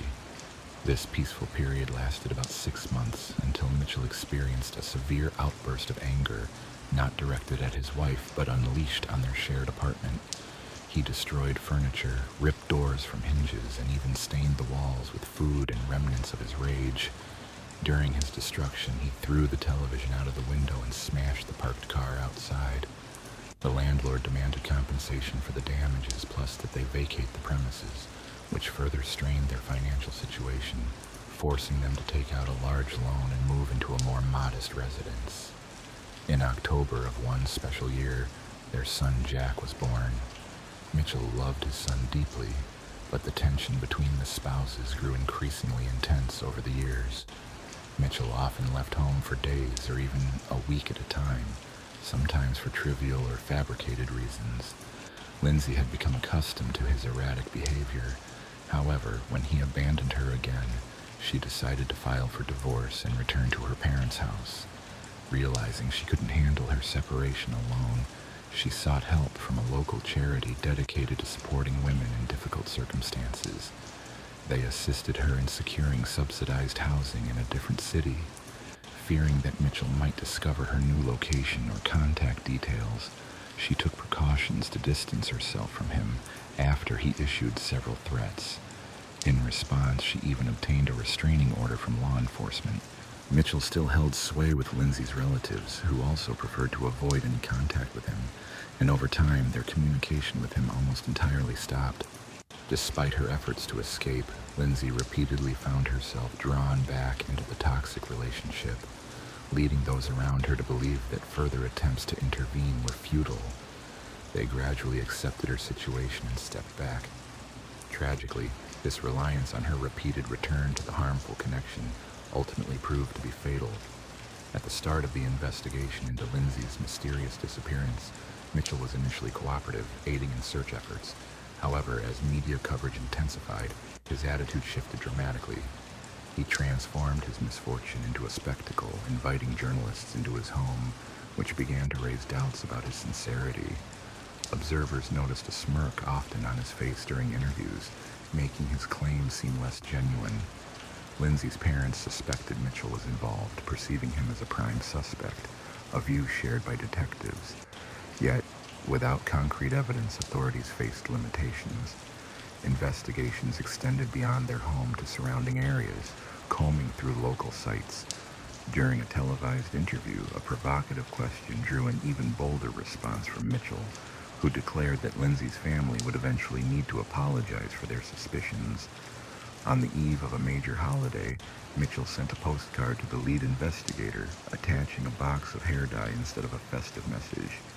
Writing mockingly, he wished to cover your gray and boost the investigator's confidence, displaying his arrogance. By February of the following year, Mitchell became embroiled in controversy after it emerged he had forged his wife's signature to obtain social benefits, an act that indirectly suggested involvement in Lindsay's disappearance. Law enforcement saw a financial motive as a possible lead. However, Mitchell's popularity complicated matters. Many supporters argued that, as a single father, he had every right to claim assistance. The societal backing hindered prosecutors from pressing more serious charges. Still, they managed to charge him with forgery, and he was convicted, receiving a sentence of 1 month of community service. His forged signature on Lindsay's behalf appeared suspicious, sparking an influx of angry comments directed at him. Eventually, his patience snapped, and he lashed out, blaming the media for inflaming the situation, further entangling his reputation in controversy. The case of Lindsay Mitchell's disappearance might have remained unsolved if not for a fortunate discovery. On June 1st, 2000, a park ranger noticed his dog acting strangely near a roller coaster at an urban amusement park. The animal's behavior led to the unearthing of human remains. Specialists were called to investigate, and the remains were sent for forensic analysis. It was confirmed that they belonged to a woman's torso, and genetic testing identified her as Lindsay, who had been missing for a significant period. This breakthrough energized the investigation, making clear that Lindsay had fallen victim to a violent crime. The focus quickly shifted to finding her attacker. On June 7th, the authorities brought Lindsay's husband in for questioning. After more than 36 hours of persistent interrogation, he eventually cracked and confessed to the dismemberment and murder of Lindsay. The crime had occurred on December 15th, the previous year, after Lindsay informed her sister of her decision to divorce her husband. Furious, he had attacked her, strangled her in front of their children, and then concealed her body within their home. To hide the smell, he stuffed her remains beneath the door seal. Realizing he couldn't dispose of her body alone, he recruited his brother Elliot, a butcher whom he thought capable of helping. Initially hesitant, Elliot was persuaded by his brother. While their children played in the next room, the brothers dismembered Lindsay's body and later scattered her remains across different parts of the city. During his confession, the perpetrator displayed no remorse, instead expressing a sense of pride, asserting that, without his admission, evidence of his guilt would be impossible to establish. The next day, he led investigators to additional sites where he had disposed of her limbs, though her head and one hand were never recovered. Forensic comparison confirmed the identity of the remains as Lindsay's. The evidence left no doubt about Mitchell's guilt. His trial took place in January 2001, and the proceedings were concise.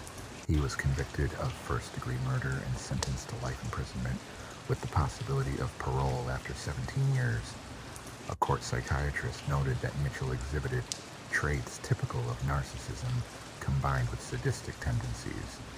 Elliot, his brother, received a 7-year sentence for assisting in concealing the crime. Lindsay's children were placed in the care of their maternal grandparents, who adopted their surname. Just 3 months following the sentencing, tragedy struck again when one of Lindsay's older brothers, unable to cope with the trauma, took his own life in the attic of their family home. His farewell note expressed despair and a desire to join Lindsay beyond the grave. As of 2017, Mitchell was eligible for parole. However, by January of 2023, his legal team had filed new requests to delay his release. 3 times her requests for justice had been declined, leaving Lindsay's family, including her children, deeply worried that her attacker might someday be freed. They initiated a petition pleading for her to remain in custody until the voices of Lindsay's loved ones could be heard. Yet, as experience shows, no incarceration can undo Lindsay's loss. Her killer ultimately remains behind bars, and justice, painfully, can never bring her back. Studies indicate that many women suffering from domestic attachment disorders often try to endure a lifetime of hardship with their abusers. Even when loved ones step in to help, victims sometimes continue to act against their own welfare, driven by emotional dependency. Only through profound self-awareness and professional psychotherapy can such individuals begin to recognize the dangers of remaining in harmful situations. Without this insight, leaving an abusive relationship can have devastating consequences. Today, we examine another tragic incident that shook Denmark, a nation renowned for safety and low crime levels. On a Saturday night, the 5th of February in 2022, Mia Goodhouse Stephen, age 22, and her friends were eager to enjoy a lively evening of celebration. Having just completed her second semester in nursing school, Mia looked forward to socializing and unwinding. That evening in Aalborg was notably cold, with temperatures plunging below freezing, but Mia dressed casually for her night out, wearing a black top and black pants, her long, curly blonde hair flowing freely, white sneakers on her feet, and a black purse slung over her shoulder. She appeared no different from many other students seeking entertainment at local bars and clubs. Mia danced exuberantly, drank comfortably, and immersed herself in the festive atmosphere before they arrived at Club Vox. The club closed shortly after dawn, yet Mia, feeling lively, wanted to keep the night going. Her friends recalled seeing her slightly intoxicated, engaging in dances with strangers and sharing hugs with new acquaintances.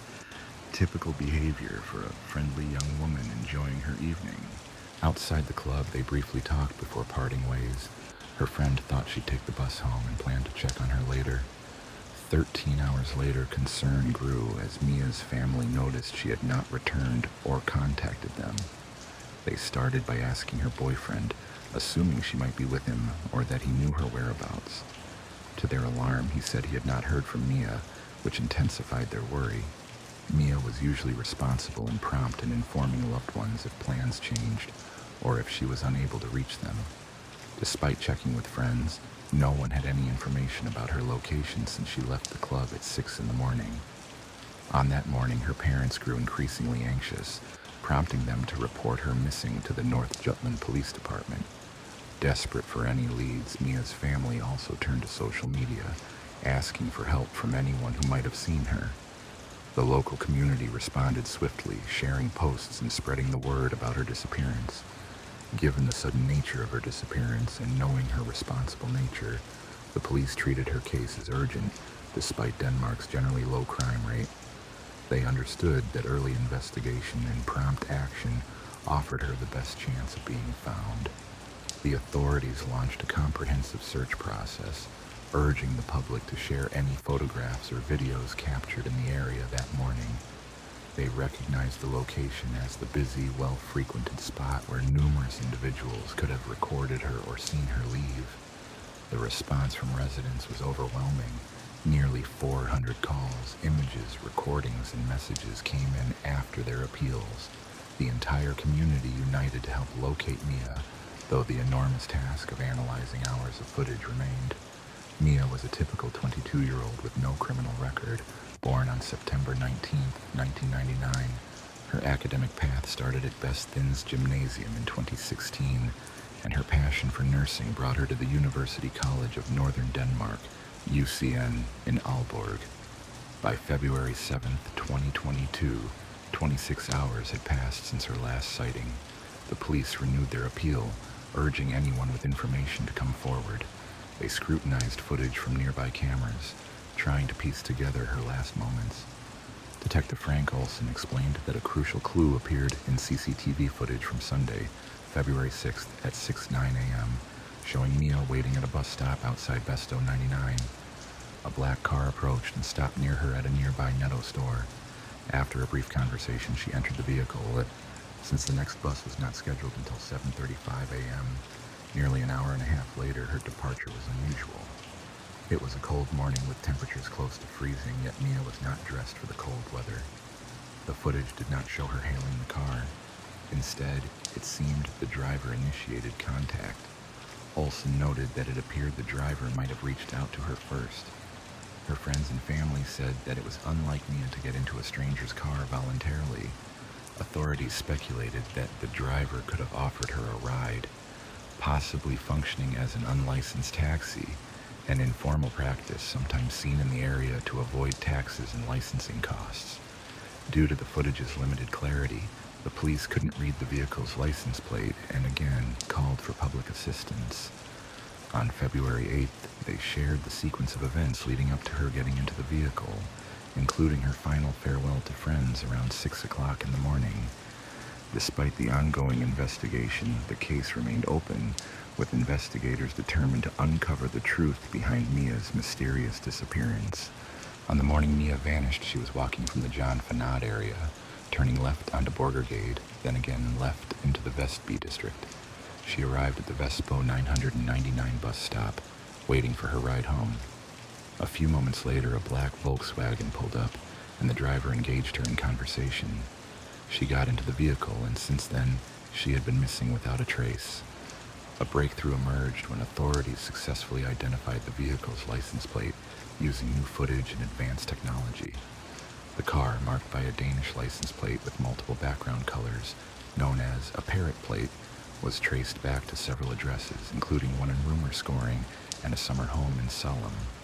By February 9th at about 11:20 in the morning, 53 hours after Mia's disappearance, police matched the vehicle from CCTV footage, a 2015 Volkswagen Golf, to one of these locations.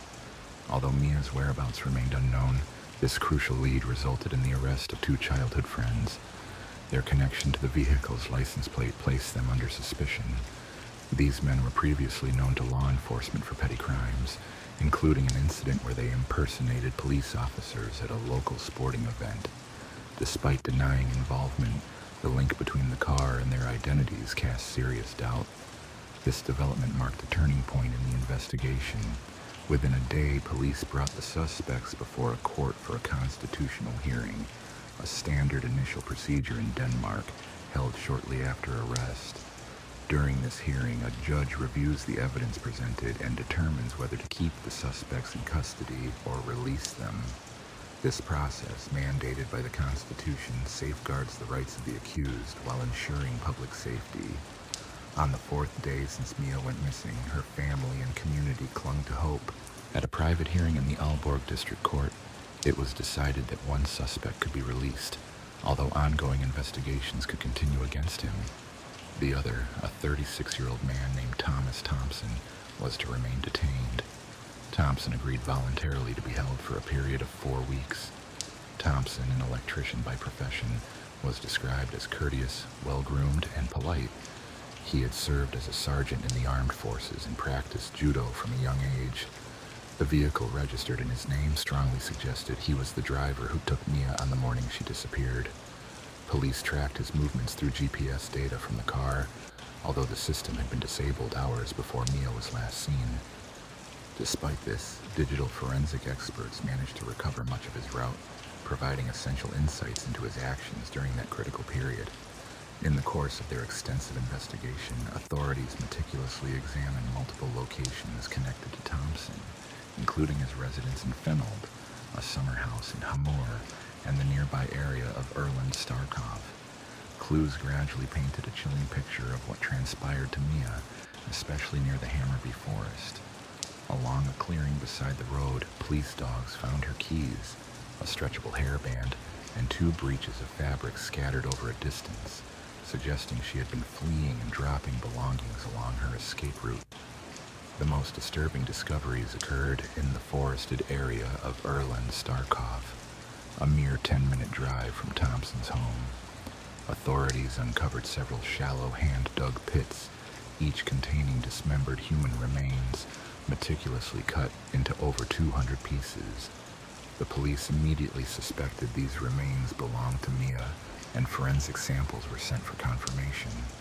That same night, February 10th, officials held a press conference to announce these findings, expressing their belief that Mia had been murdered and her body disassembled. 2 days later, on February 12th, the evidence confirmed her identity. Her remains were divided into 231 parts. The coroner's report revealed that the dissection had been carried out with a power saw, a hobby knife, and scissors, with some tissues partly dissolved using a caustic substance such as sodium hydroxide. The cause of death was identified as strangulation. On the morning of February 6th, Thomas disconnected his vehicle's GPS at 2:14 a.m. attempting to evade tracking while on the move. Due to a fortunate glitch, the device continued logging his location every 15 seconds. When questioned, Thomas claimed he disabled the GPS to avoid a police officer whom he claimed held a grudge and persistently harassed him.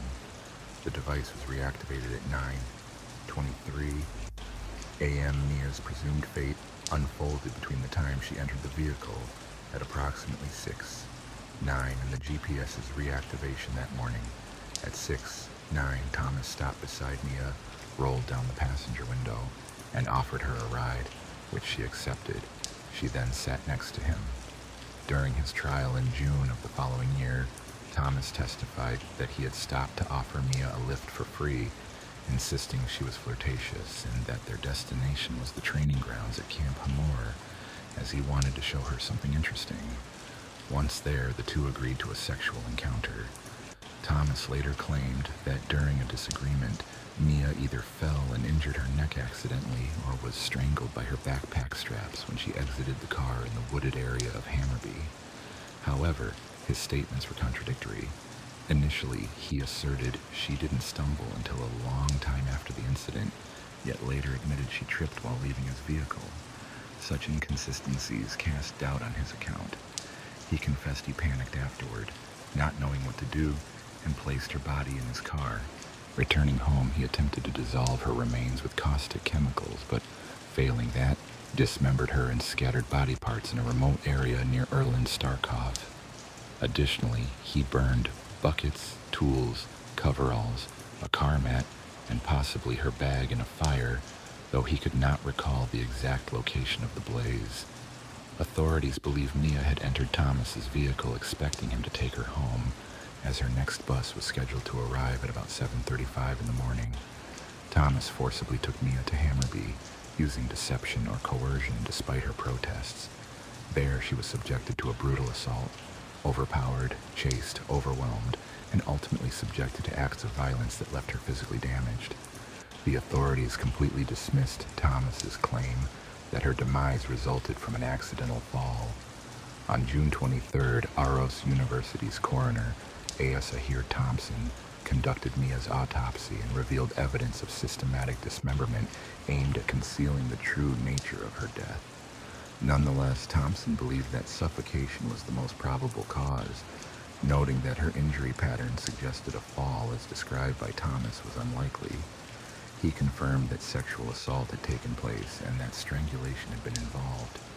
Although critical parts of her body were missing, parts necessary to definitively confirm suffocation, other pieces of evidence supported the theory that Mia had fled in desperation.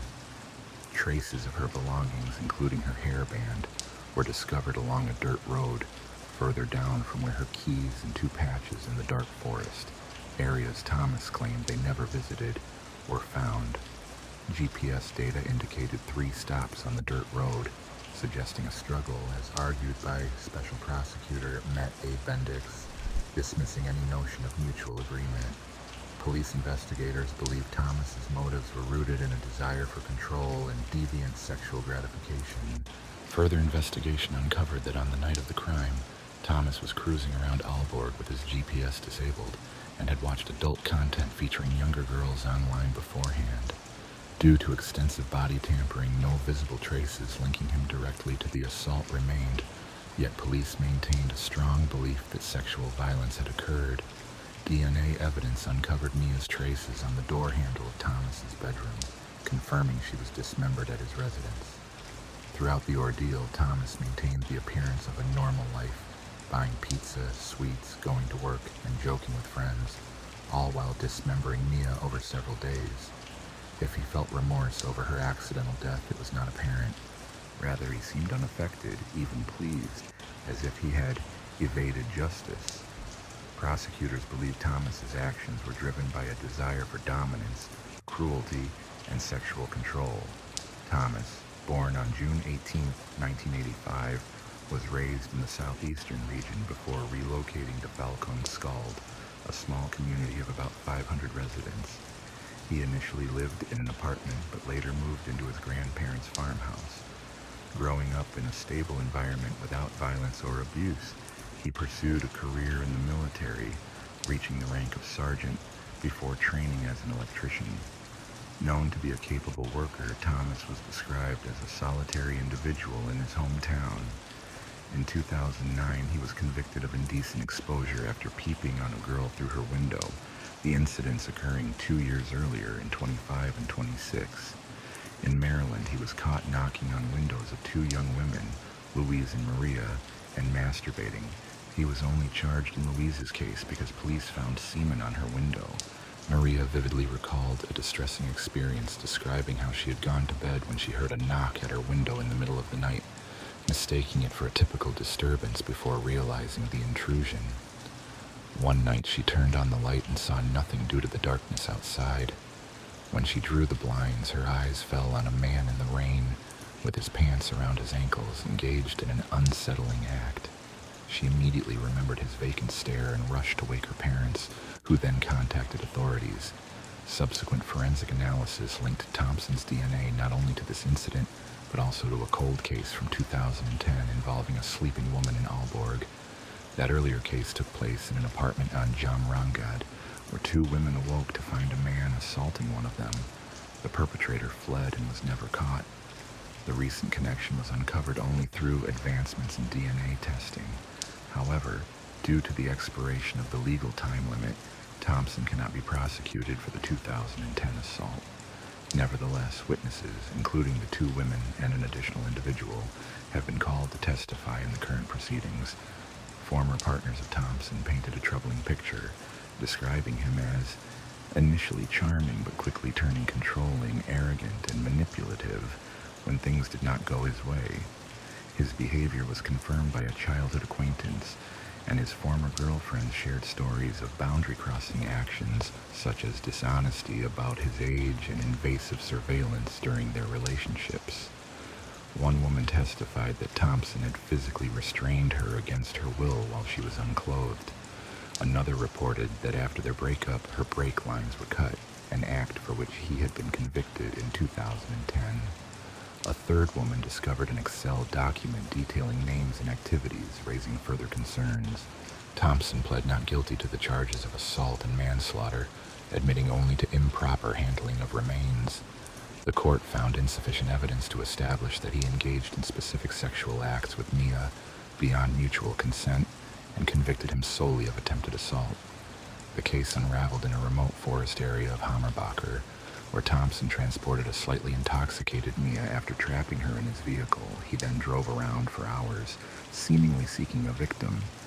In June of 2023, the 38-year-old electrician was convicted of the murder of Mia Scott Hawking. He was also found guilty of attempted assault and indecent treatment of a corpse. The court, citing aggravating factors and a forensic evaluation, sentenced Thompson to prison. Experts described him as domineering, manipulative, and lacking remorse, noting a high likelihood of recidivism and posing a serious threat to others' safety. Throughout the proceedings, Thompson maintained his innocence regarding the charges. Following his sentencing on charges of violence and attempted assault, he immediately appealed to the higher court, anticipating a ruling by the end of May 2024. He remains hopeful for either an overturn or a reduction in his punishment. Amidst the sorrow stemming from this case, Mia's parents publicly expressed gratitude to the community for their comforting words and support. They clarified, however, that they prefer no flowers, focusing instead on healing. This incident reignited widespread concerns over public safety, prompting calls for more surveillance cameras in the city center. In response, a committed group of volunteers launched the Safe House initiative aimed at protecting young people on their way home. Today, we turn to another tragic case involving Catherine Nevin. On the morning of March 19th last year, her husband, Tom Nevin, was shot at close range in their local pub, Jack White's near Arklow. He sustained a single shotgun wound while counting money after the St. Patrick's holiday weekend. His vehicle, used during the robbery, was later abandoned at Dartmouth Square in Dublin. Recently, authorities detained Catherine Nevin while she was visiting Dublin, arresting her in the Balbo district and charging her with her husband's death, along with complicity in organizing the crime. She was subsequently brought before Judge Michael Connellan at Dublin District Court. Born on October 1st, 1950, in the small village of Nary in County Kildare, Catherine grew up in a humble two-room house alongside her brother and sister. She attended Presentation College, an all-girls school managed by nuns, where she distinguished herself through diligence and practical skill. After school, she invested in sewing machines and traveled across the country, offering dressmaking lessons. Later, she expanded into beauty, completing a course and delivering lectures on makeup and presentation, exhibiting her talent for teaching. Her first notable job was as a receptionist at Dublin's oldest establishment, the Castle Hotel, where colleagues remembered her as efficient, glamorous, and ambitious, dreaming of opening her own modeling agency. At age 21 in 1971, she met Tom Nevin, a regular at the hotel, who was 10 years her senior. Their romance flourished, culminating in a wedding in Rome in 1976. Tom, a modest man from County Rawa, was the eldest of 9 children and had a passion for sports, especially hurling. His calm demeanor complemented Catherine's drive, forming a strong partnership. When they married, Tom was managing his uncle's pub in Dolphin's Barn, Dublin. Over the years, they acquired several properties around Dublin, with Catherine actively involved in decorating and managing rental income. In March of 1986, the couple decided to purchase Jack White's pub in British Bay, County Wicklow, which would become the setting for the tragic events to follow. Their dedication kept the pub thriving from early morning through closing time. Until late at night, British Bay stretches along 4 kilometers of Irish Sea shoreline, its inviting sands and dunes drawing many Dubliners, especially during summer when it becomes one of the most popular spots for local residents from Capal. The acquisition of Jack White's pub and restaurant proved to be a highly profitable venture for the owners, yet it was also here that Catherine's true character began to reveal itself, leading to the gradual decline of her marriage. Catherine was a fiercely dominant and at times aggressive figure whose behavior created a tense work environment. While some saw her as nurturing, the majority viewed her as a nightmare boss, ruthless and petty. She was known to belittle Tom openly, often criticizing him in front of staff, and bullying her young employees, who would later speak out against her. An example of her pettiness involved one evening when, after closing, staff and Tom sat joking around, only for Catherine to storm in and confiscate their tip jar, showcasing her spitefulness. Tom, affectionately called Daddy by staff, was a gentle giant, standing 6 feet 3 inches tall. He was well loved for his kindness, always willing to lend a helping hand. Despite his warmth, Catherine ruled their shared space with an iron grip. One staff member recalled her strict and relentless discipline, bordering on inhumane treatment. For instance, Kathleen, a cleaner, was ordered to redo rooms she had already finished, and at one point, Catherine demanded she work full-time.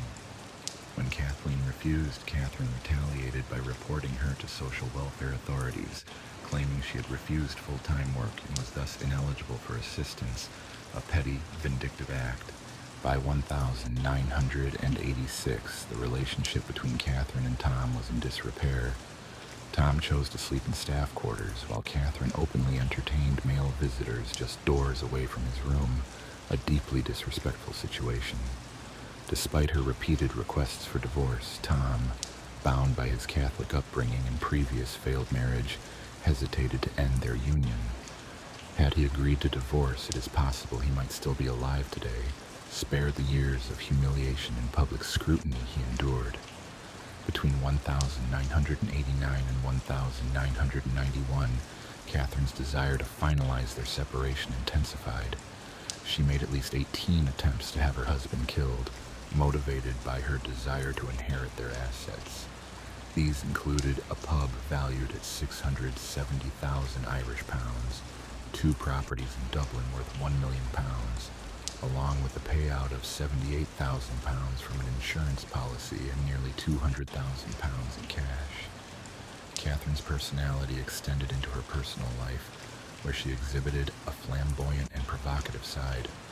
She was notorious for her shameless relationships with men, often driven by her allure and love for men in influential positions.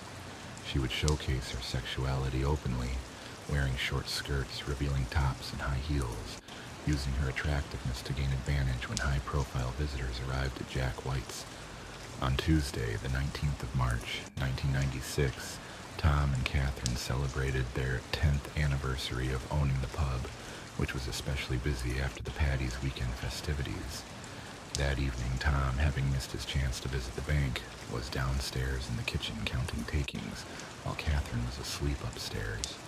According to her account, she was awakened when someone pressed her face into a pillow, a man shouting about stealing jewelry and wielding a knife. She was restrained, then later she heard vehicles speeding away. Despite her distress, she managed to activate a panic button, which prompted police to arrive around 4:30 in the morning. In the early hours, authorities discovered Tom lying motionless on the kitchen floor, surrounded by a pool of blood after a gunshot wound to his chest. He still wore his glasses, and a pen was clenched in his hand, confirming his passing. A sum of 13,000 Irish pounds, equivalent to roughly 16,500 in today's currency, had been stolen alongside Tom's car, which was later abandoned in Dublin City. Although initial suspicions pointed to a robbery gone astray, investigators found no signs of forced entry. The door and window frames showed no signs of tampering. The phone lines were intact, with only 2 phones off the hook, while Catherine's bedroom appeared cluttered but not systematically ransacked. Jewelry was scattered around, but none was missing at the time of the shooting. It took Catherine 2 hours before she activated the alarm to summon help. When authorities arrived, she was found scantily dressed, claiming she had been restrained with her own tights, with her underwear shoved into her mouth as an improvised gag. Fingerprint experts examined the scene, discovering drawers lifted from their usual positions and placed on the floor, yet the overall scene did not suggest a thorough search. Despite the apparent chaos, no forces signs were detected at the pub's entrances, indicating no forced entry. Catherine's reaction in the aftermath seemed rehearsed.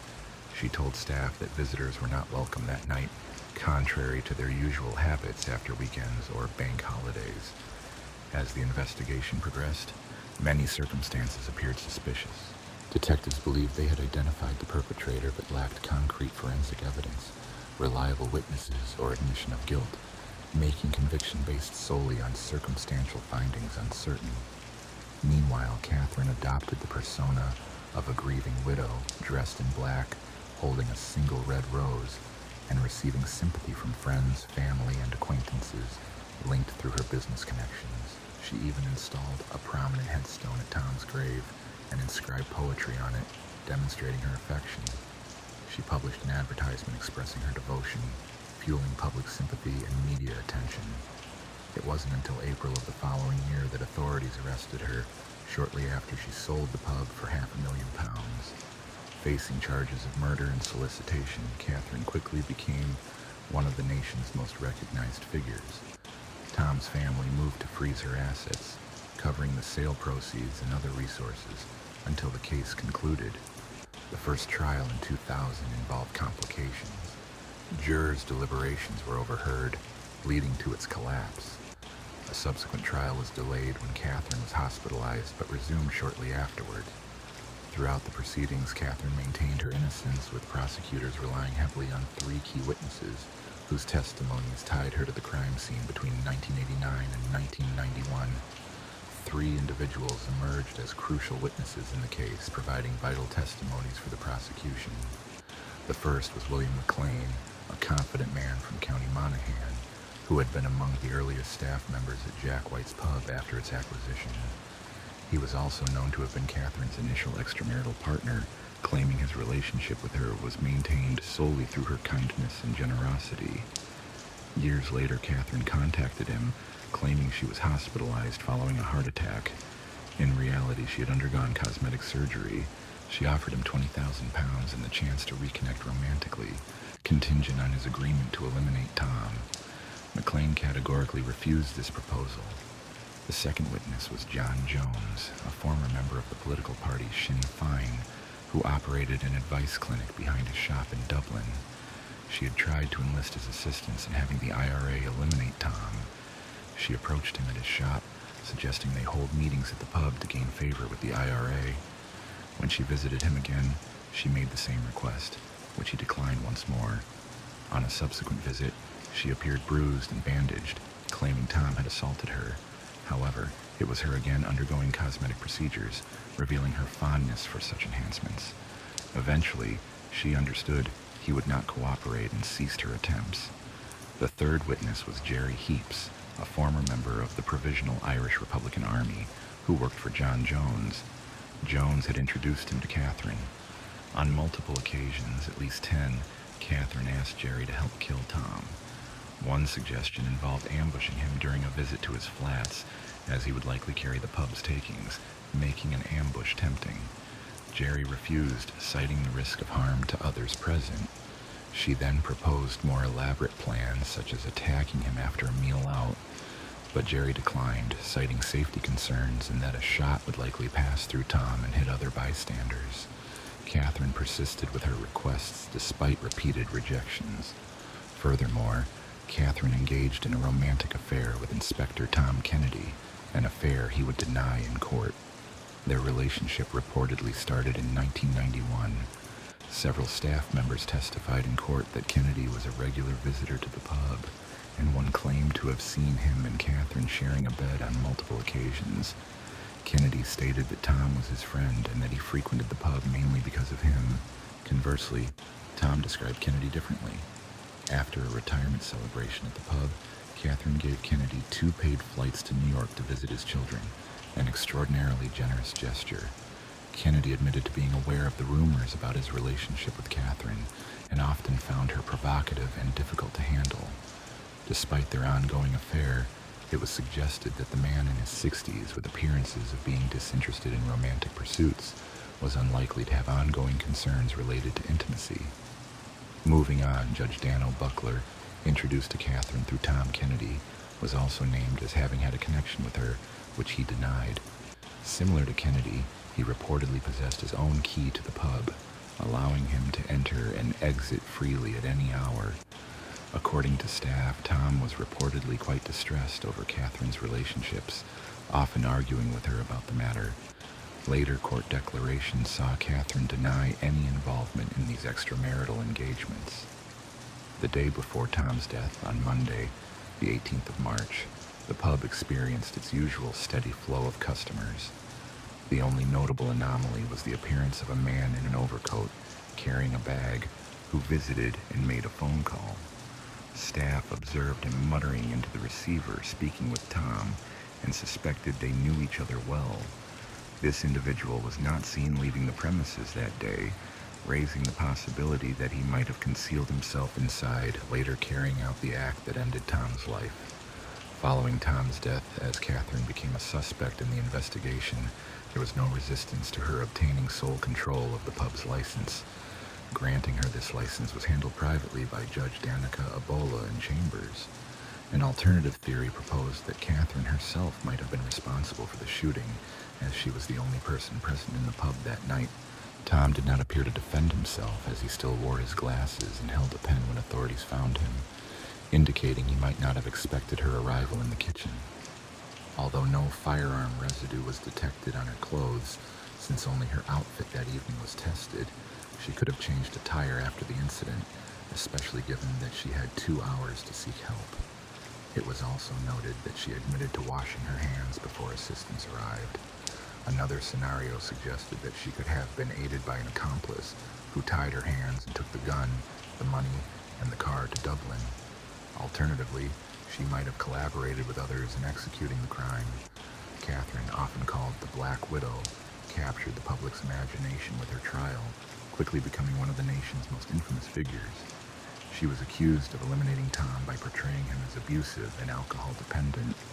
Despite her polished, glamorous appearance, her stern expression, with tightly pressed lips and a determined chin, hinted at a deliberate effort to maintain an air of dignity rather than seduction.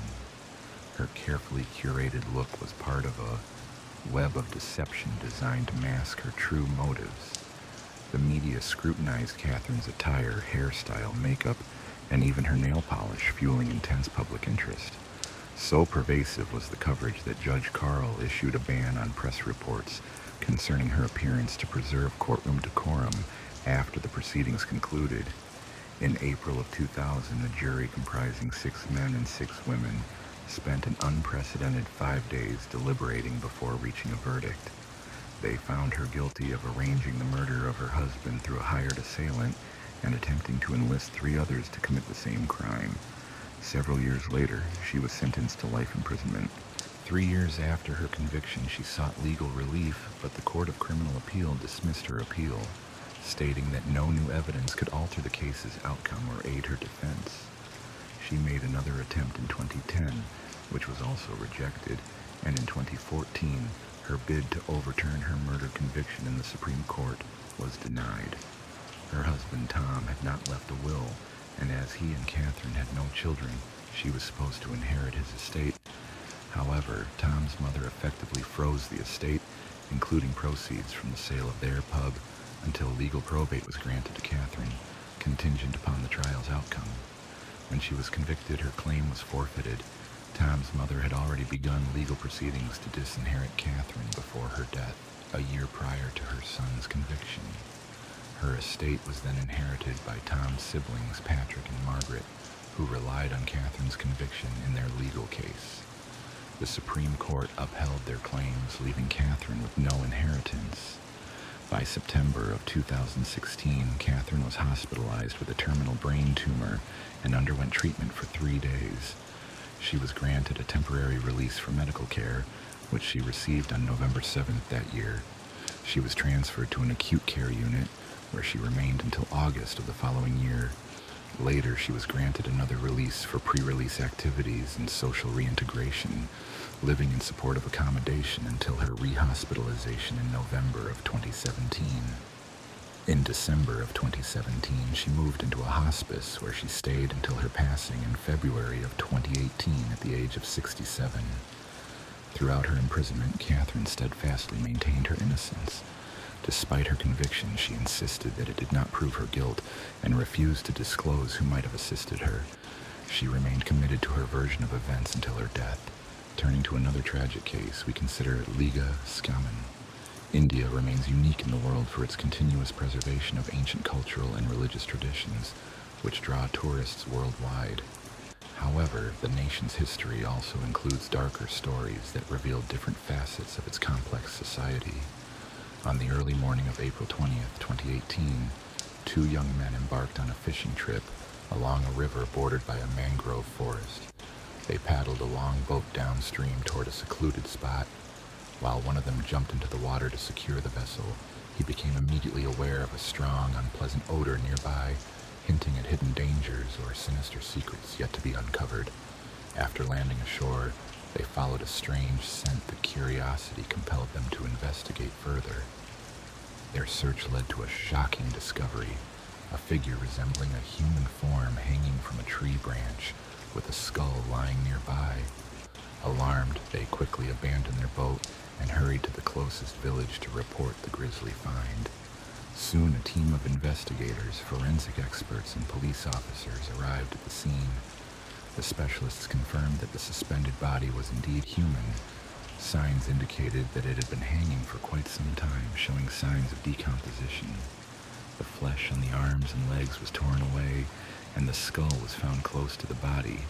Nearby, investigators uncovered packs of cigarettes, bottled water, and a lighter, items likely belonging to the victim. An immediate investigation was launched. Evidence was collected, and the remains were sent for detailed analysis. The scant clothing remnants identified on the body pointed to a woman named Liga Scrine, a 33-year-old trekker. But who was Liga, and what led her to this tragic end? Liga was born in Lviv in 1986 and was raised in a warm, close-knit family with an older brother and a younger sister. The sisters shared a deep bond, supporting each other through childhood's joys and challenges. Later, Liga moved to Ireland but maintained strong connections with her family. It was there that she met Andrew Jordan, initially difficult for her to communicate, given her reserved nature. Over 5 years, their acquaintance blossomed into a marriage, and they dreamed of a shared future. Despite working modestly at a hotel, Liga aspired to establish a center for yogic retreats in Portugal. Her partner supported this vision, and together they saved diligently for 4 years to make it a reality. However, life took an unexpected turn in early 2018. Liga was suffering from a worsening skin condition that caused both physical and mental distress. To help her recovery, her sister Ilis invited her on a trip to India, hoping the exotic environment would aid her healing. In February of that year, Liga and Ilis traveled to Trivandrum, the capital of Kerala, to seek treatment for depression and physical ailments. They chose Kovalam, a scenic village famous for Ayurveda, an ancient healing art over 5,000 years old, rooted in nature's laws and holistic philosophy. Ayurveda aims to restore harmony within the body, often through therapies like panchakarma, which helps reset physical and mental balance. Many trust this approach, often repeating treatments annually for sustained well-being, health, and longevity. Recognized by the World Health Organization since 1985, Ayurveda is celebrated as a potent alternative medicine system. Yet, it is important to understand that its benefits are supportive rather than definitive cures. Liga and her sister, both from the age of 33, traveled to Kerala seeking spiritual renewal and relief from depression. Their 6-week program included yoga, meditation, herbal drinks, nutritional advice, and massage therapies. They were being treated together at an Ayurveda clinic in Kovalam, and by the time they completed their course, they hoped for a fresh start. On the morning of March 14th, Liga declined to join her sister for yoga, citing a headache. When Ilis returned to their room, Liga was nowhere to be found. With the hotel staff's help, they learned that Liga had left the hotel around 11:30 a.m., leaving her sister worried and searching for her. Dressed in leggings and a yoga t-shirt, a woman hired an auto rickshaw and headed to Kovalam Beach for a stroll. Renowned for its sandy shores, Kovalam attracts both local and international visitors, yet it is often teeming with tourists, making it difficult to spot individuals. Despite her height and fair appearance, she was unable to be located after hours of searching, even as she showed her sister a picture of a young woman. She wandered the shoreline well into late night, but there was no sign of her, nor had she received any reports that someone had seen her. Such silence was surprising, given her distinctive look, which should have made her conspicuous to anyone on the beach. Her sister Isa, growing increasingly anxious, reported her missing to local authorities. However, the police response was apathetic. Officers dismissed her concerns, claiming they would surely find her or that she would return soon. They were unaffected by the fact that Liga, the missing woman, was known to have psychological difficulties and could be vulnerable to unfortunate influences. Although a case was opened, the investigation was sluggish and seemingly unproductive, more of a formality than a pursuit of leads.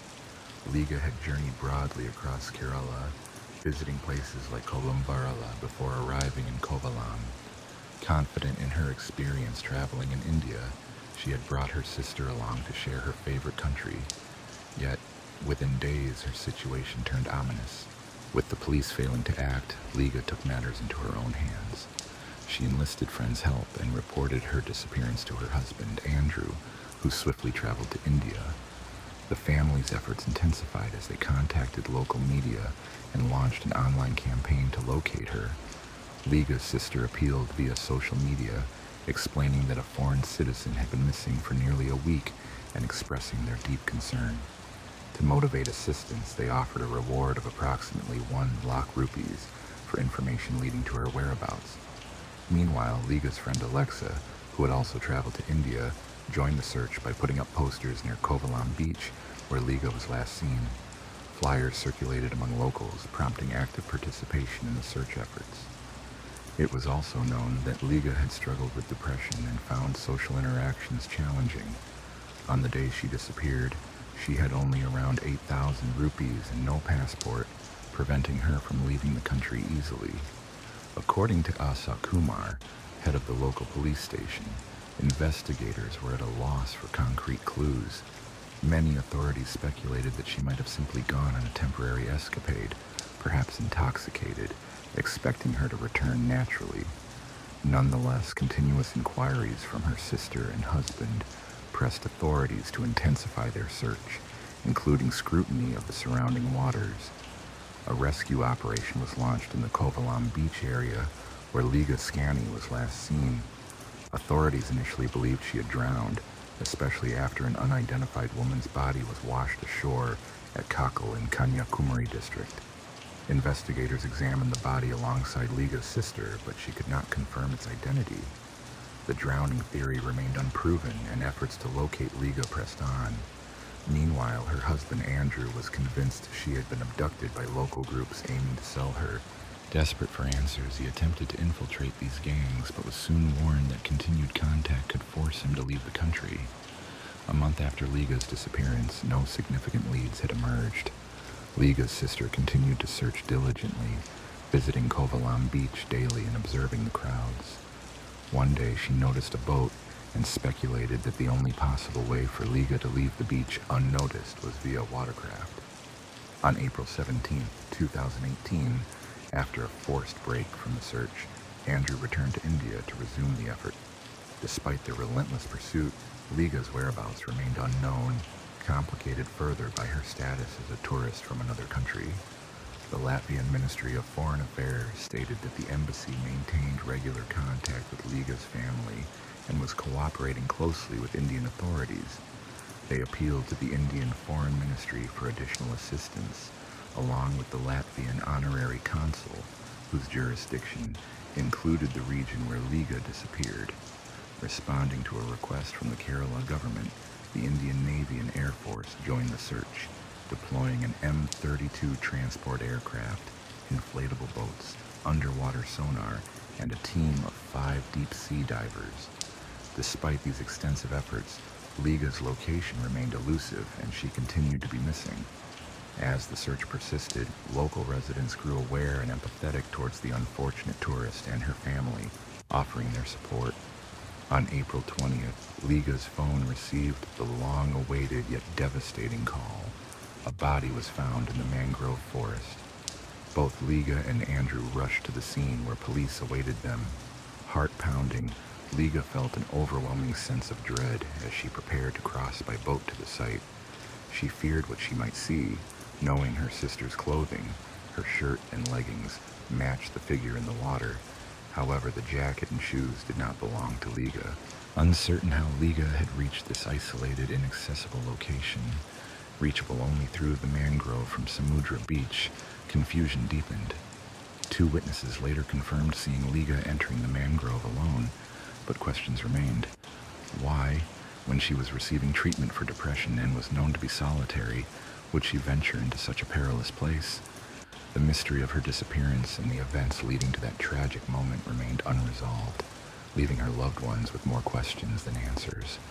In a remote forested area, a body was discovered and subsequently transported to the Medical College Hospital for an autopsy, which was recorded on video.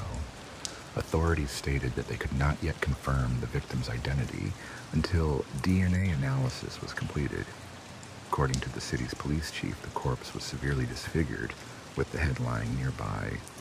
Preliminary identification by relatives linked the remains to a missing tourist named Liga Scrane, based on her hair and clothing. One of the initial theories proposed by rescue teams in India suggested the possibility of poisoning, given the presence of poisonous pong-pong trees in the surrounding mangroves. It was hypothesized that she might have ingested toxic fruits either accidentally or intentionally, recalling that over 500 individuals had succumbed to pong-pong poisoning in the area of Kerala between 1989 and 1999. However, this explanation seemed unlikely, as the body was found hanging upside down without the head. If she had been poisoned, her body's position would likely have been different, with her head intact and in place.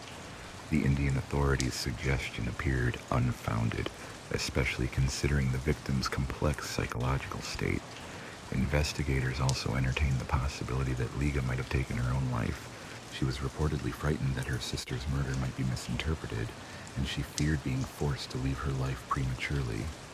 Although a rope was recovered at the scene, suggesting a hanging, Liga's sarcastic remark about her missing head reflected her awareness that it was missing, prompting further questions.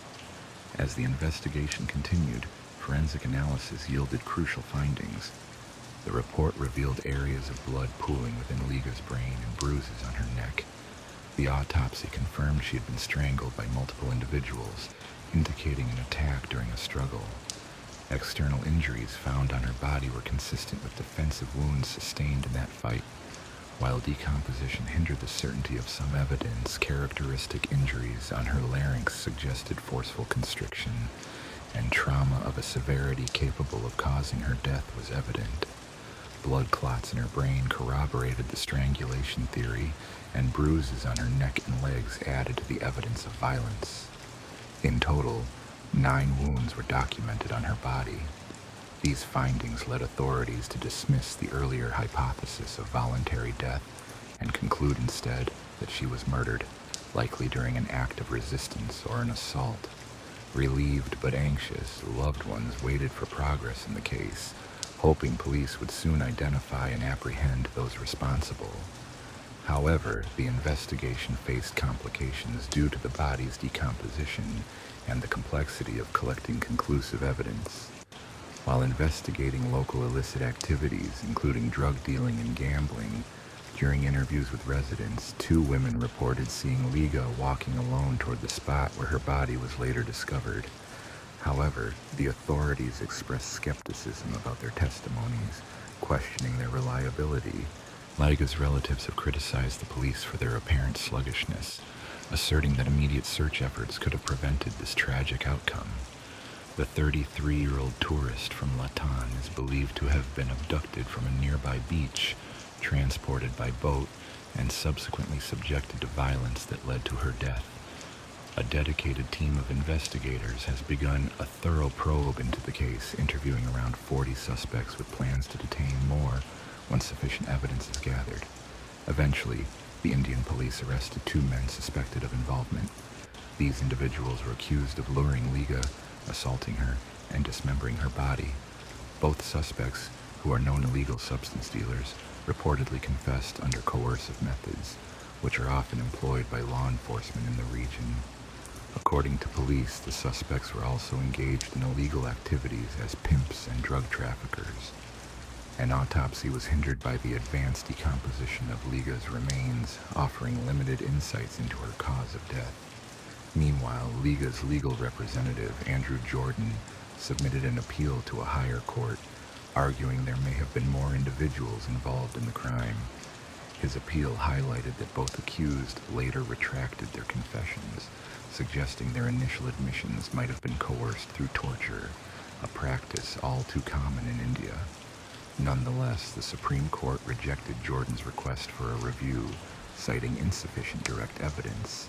Frustrated by what he perceived as law enforcement cover-up, Jordan criticized authorities for delaying the case and accused officials of attempting to hide the truth to protect tourism. Both suspects' lawyers successfully requested a postponement, a legal maneuver allowing one delay without explanation. Jordan believed this tactic indicated corruption and a lack of transparency. Further investigation identified the 2 main suspects, aged 32 and 28, who reportedly used a combination of drugs to incapacitate Liga before killing her. Evidence suggests they had previously committed similar offenses. Both men, employed by a local food delivery service and acting as unofficial guides, were charged with destruction of evidence, murder, poisoning, kidnapping, and assault. The location where Liga's body was found had once been a recreational area frequented by Umesh, one of the suspects, who had used it to meet with other offenders. Authorities flagged numerous past crimes linked to the accused, underscoring a pattern of criminal behavior. In recent times, numerous violent crimes have plagued the country, particularly targeting young girls who often face brutal attacks. The severity of the crime situation is driven by a troubling rise in offenses against minors, prompting the government to implement harsh punishments, including the death penalty, for those convicted of such acts. Among these tragic cases, one stands out where both justice and persistence played crucial roles. Several victims testified against the accused, who was charged with multiple offenses, including sexual assault and attempted murder. The suspects, Liga Scram and an accomplice, were seen near the crime scene, initially denying their involvement. However, after the body was discovered, They confessed to police that they had committed the murder during an attempt to commit violence. Following intensive interrogations, the court sentenced both men to life imprisonment on December 6, 2022. Additionally, the court ordered them to pay compensation, 65,000 rupees each, to Liga Scram's sister. This case is indicative of a broader pattern of violence against women and minors in the region. The relentless efforts of Liga's family and their decision to involve the press, along with the support of a prominent member of parliament, proved vital in ensuring a proper investigation. Initially, authorities speculated that Liga's death might have been voluntary, but persistent advocacy revealed the truth. It is clear that without such unwavering persistence, justice might have been delayed or compromised. This tragic episode underscores the importance of vigilance and support for women traveling alone in unpredictable environments, cautioning against unnecessary risks in unfamiliar or unsafe areas. Switching to a different but equally compelling story, we recall the infamous case of Lorena Bobbitt. Her story is often cited as a stark example of how deep emotional wounds can drive a person to extreme actions. Humiliated and hurt, a woman's desire for retribution can become terrifyingly unpredictable, shaped by her mental state, but also by profound emotional pain. The case of Lorena and her husband in the early 90s gained global attention, turning her surname into a verb, to bobbit, meaning to cut or chop. Her story shed light on domestic violence and the complex, often hushed issue of marital abuse. Lorena Leonore Bobbitt was born on the 15th of May, 1970 in Bucri, a town in eastern Ecuador near the Chimazo province. As the youngest sibling in a modest family, her early years were marked by significant moves, first to Venezuela, then to Caracas, where she showed intelligence and determination in her studies. Tragically, she lost her father during her teenage years, and her relationship with her mother deteriorated. Despite these hardships, Lorena was diligent and ambitious. Her early life journey reflects resilience amid adversity, yet her story ultimately became a symbol of the destructive power of emotional betrayal and the importance of addressing issues of violence and psychological pain within relationships. In her quest for a better life, Lorena decided to relocate to the United States to live with her cousin, Jana Basti. Her relative willingly welcomed her and assisted with the paperwork necessary for obtaining a student visa. However, Jana was a quite conservative woman, and Lorena found herself living under a strict set of rules, similar to the discipline imposed on Jana's own children. She also took on some household chores as part of her daily routine. Despite these challenges, Lorena chose to stay, recognizing the many opportunities that her new country offered, far beyond what Latin America could provide. Her long-standing interest in the beauty industry led her to pursue training as a manicurist. Jana, who owned a well-established beauty salon in the city center and possessed extensive expertise, was eager to guide her. She allowed Lorena to shadow professionals at her salon and practice on her own, nurturing her niece's skills. Later, her aunt arranged for her to work part-time at the salon. About 8 months after arriving, Lorena had settled in, enrolled in college, and was working as a manicurist to save money. By September of 1988, she was preparing for an evening out with friends. Her aunt gave her firm instructions on how to behave and what time she needed to return home, reassuring her that everything would turn out fine. Nervous yet excited, Lorena dressed modestly, unlike her more daring friends, applied makeup, and styled her hair stylishly. When she reached the nightclub, she was struck by the lively, joyful ambiance. The venue buzzed with young people dancing, socializing, and having fun. Lorena couldn't help but think that perhaps this could be where she might meet someone special. Her hopes proved true when she caught the eye of a tall, handsome man with an exotic appearance who smiled at her and waved. She responded, and he approached, introducing himself as John Bobbitt. He was charismatic, handsome, and enjoyed joking and giving genuine compliments, making it hard for her to resist his charm. They spent the evening dancing and talking, and as they parted ways, he walked her back to her aunt's house. Before leaving, he asked for Lorena's phone number and promised to call soon. John Wayne Bobbitt was born on March 24, 1967, in Buffalo, in the northwestern part of New York State.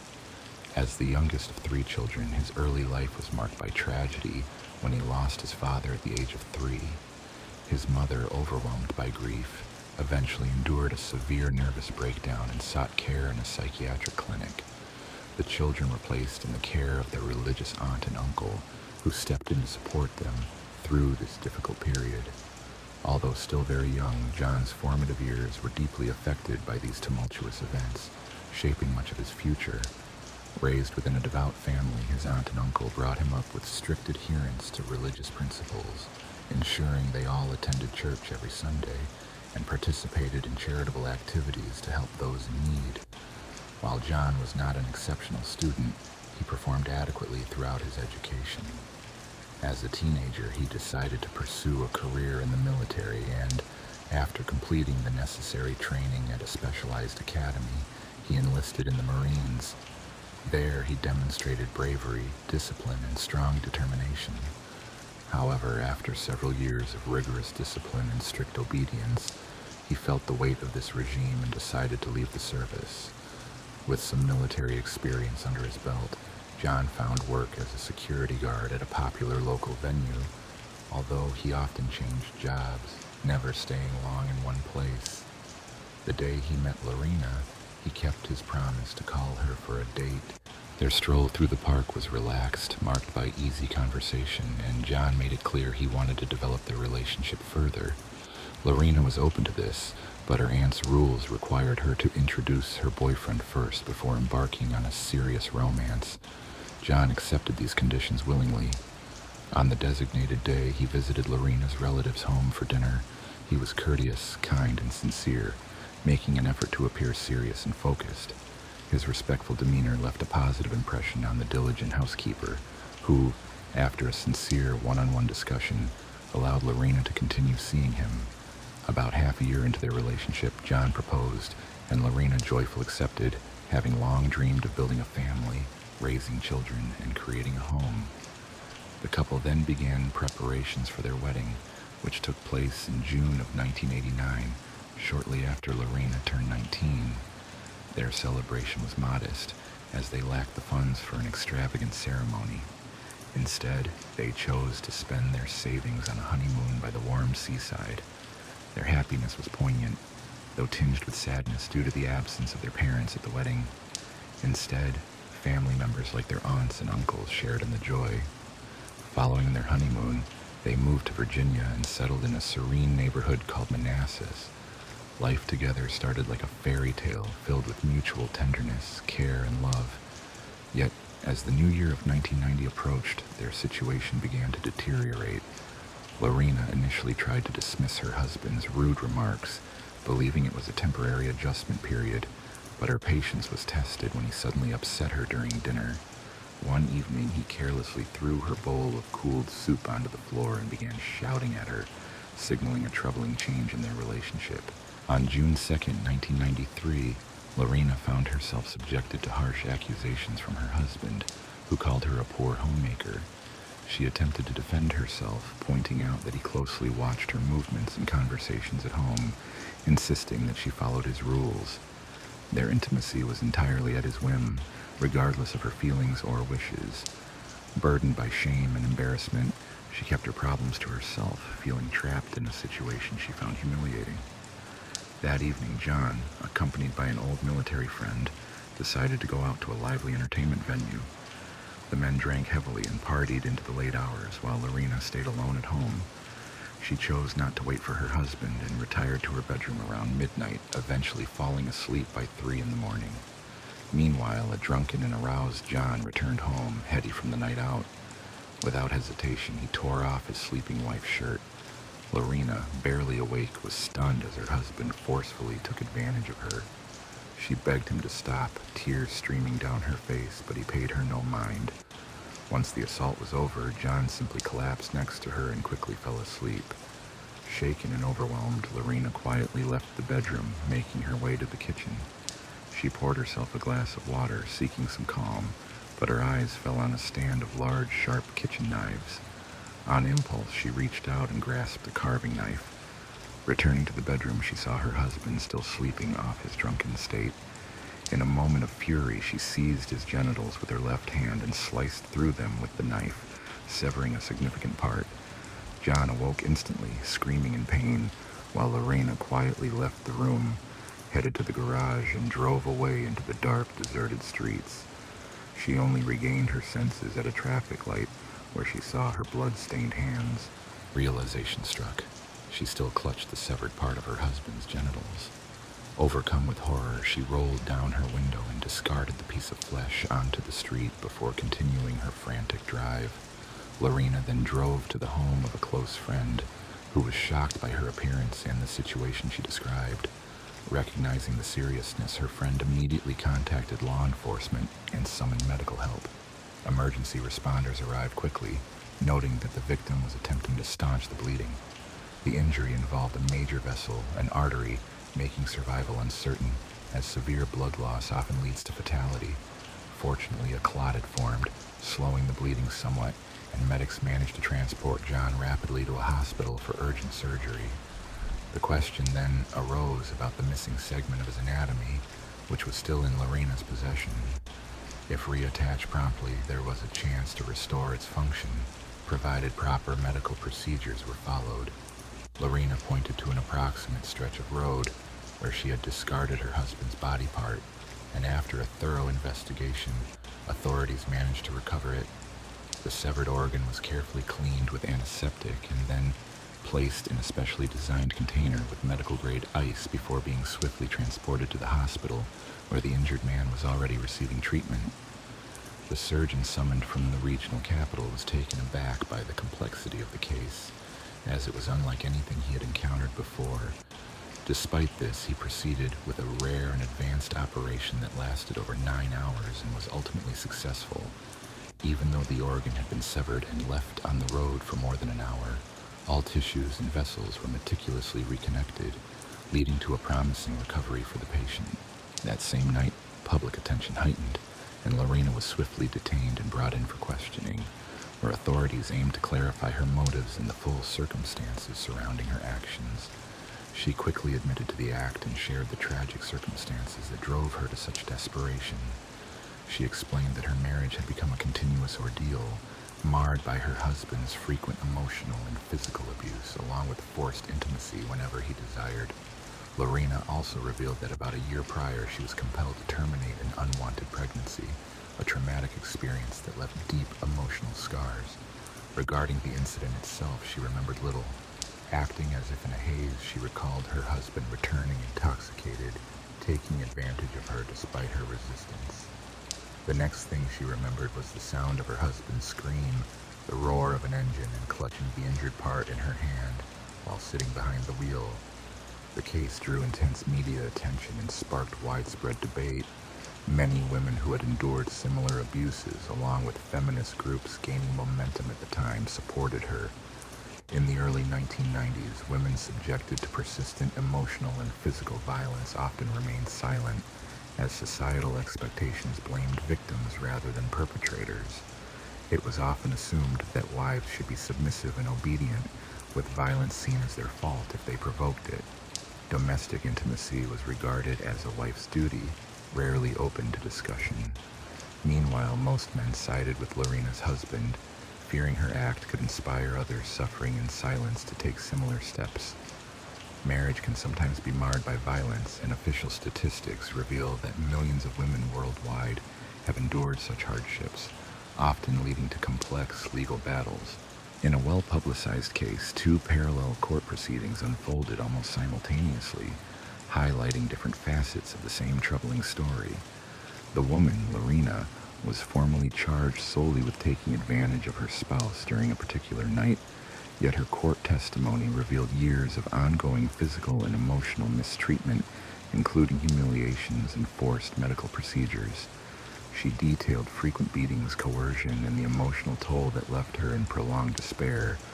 Although these years of abuse were not formally prosecuted at that time, her husband's account was muddled, denying all allegations, even as evidence from others confirmed a pattern of instability and violence.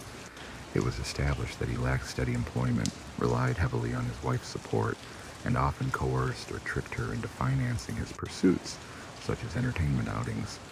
friends and acquaintances observed signs of physical injury on Lorena and noted her long-standing emotional decline, yet the court ultimately found that she had been subjected to both emotional and physical torment throughout their relationship. Nevertheless, on the specific night in June of 1993, the evidence was insufficient to convict her husband of the alleged assault, and he was acquitted after he offered multiple explanations for his whereabouts and actions that evening. Later that year, Lorena faced her own trial, charged with inflicting serious injuries on her husband. Her legal team argued she acted under severe emotional distress caused by years of relentless abuse, asserting she was suffering from post-traumatic stress disorder at the time. Psychiatric evaluations supported this claim, diagnosing her with a condition that rendered her unaware of her actions during those moments. After nearly 8 hours of jury deliberation, it was decided that she could not be held legally responsible, as her mental state at the time was deemed unstable. She was mandated to undergo a 6-week treatment at a specialized facility, after which she could safely return to her ordinary life. The divorce proceedings finalized in 1995, and Lorena reverted to her maiden name, attempting to start anew. Meanwhile, her former spouse remained resentful of what he saw as her unpunished actions. He sought to leverage his brief notoriety for financial gain, creating a short-lived music group that failed to attract public interest. Later, in the late 1990s, he accepted lucrative offers to appear in adult films, starring in titles with provocative themes.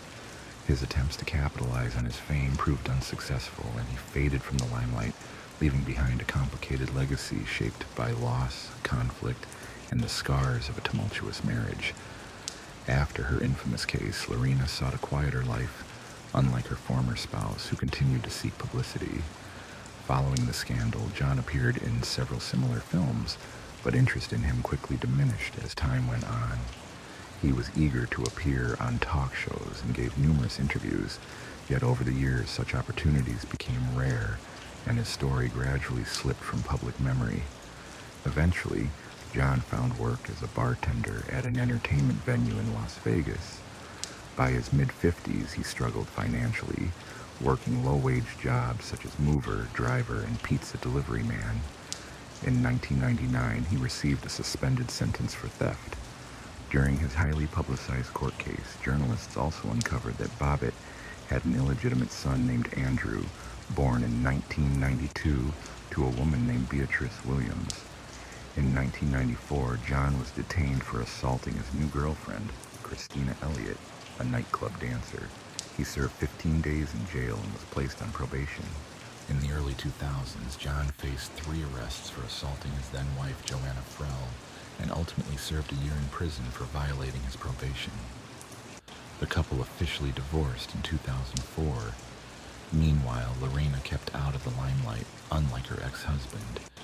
In 1996, she returned to Ecuador to stay with her mother, Elia.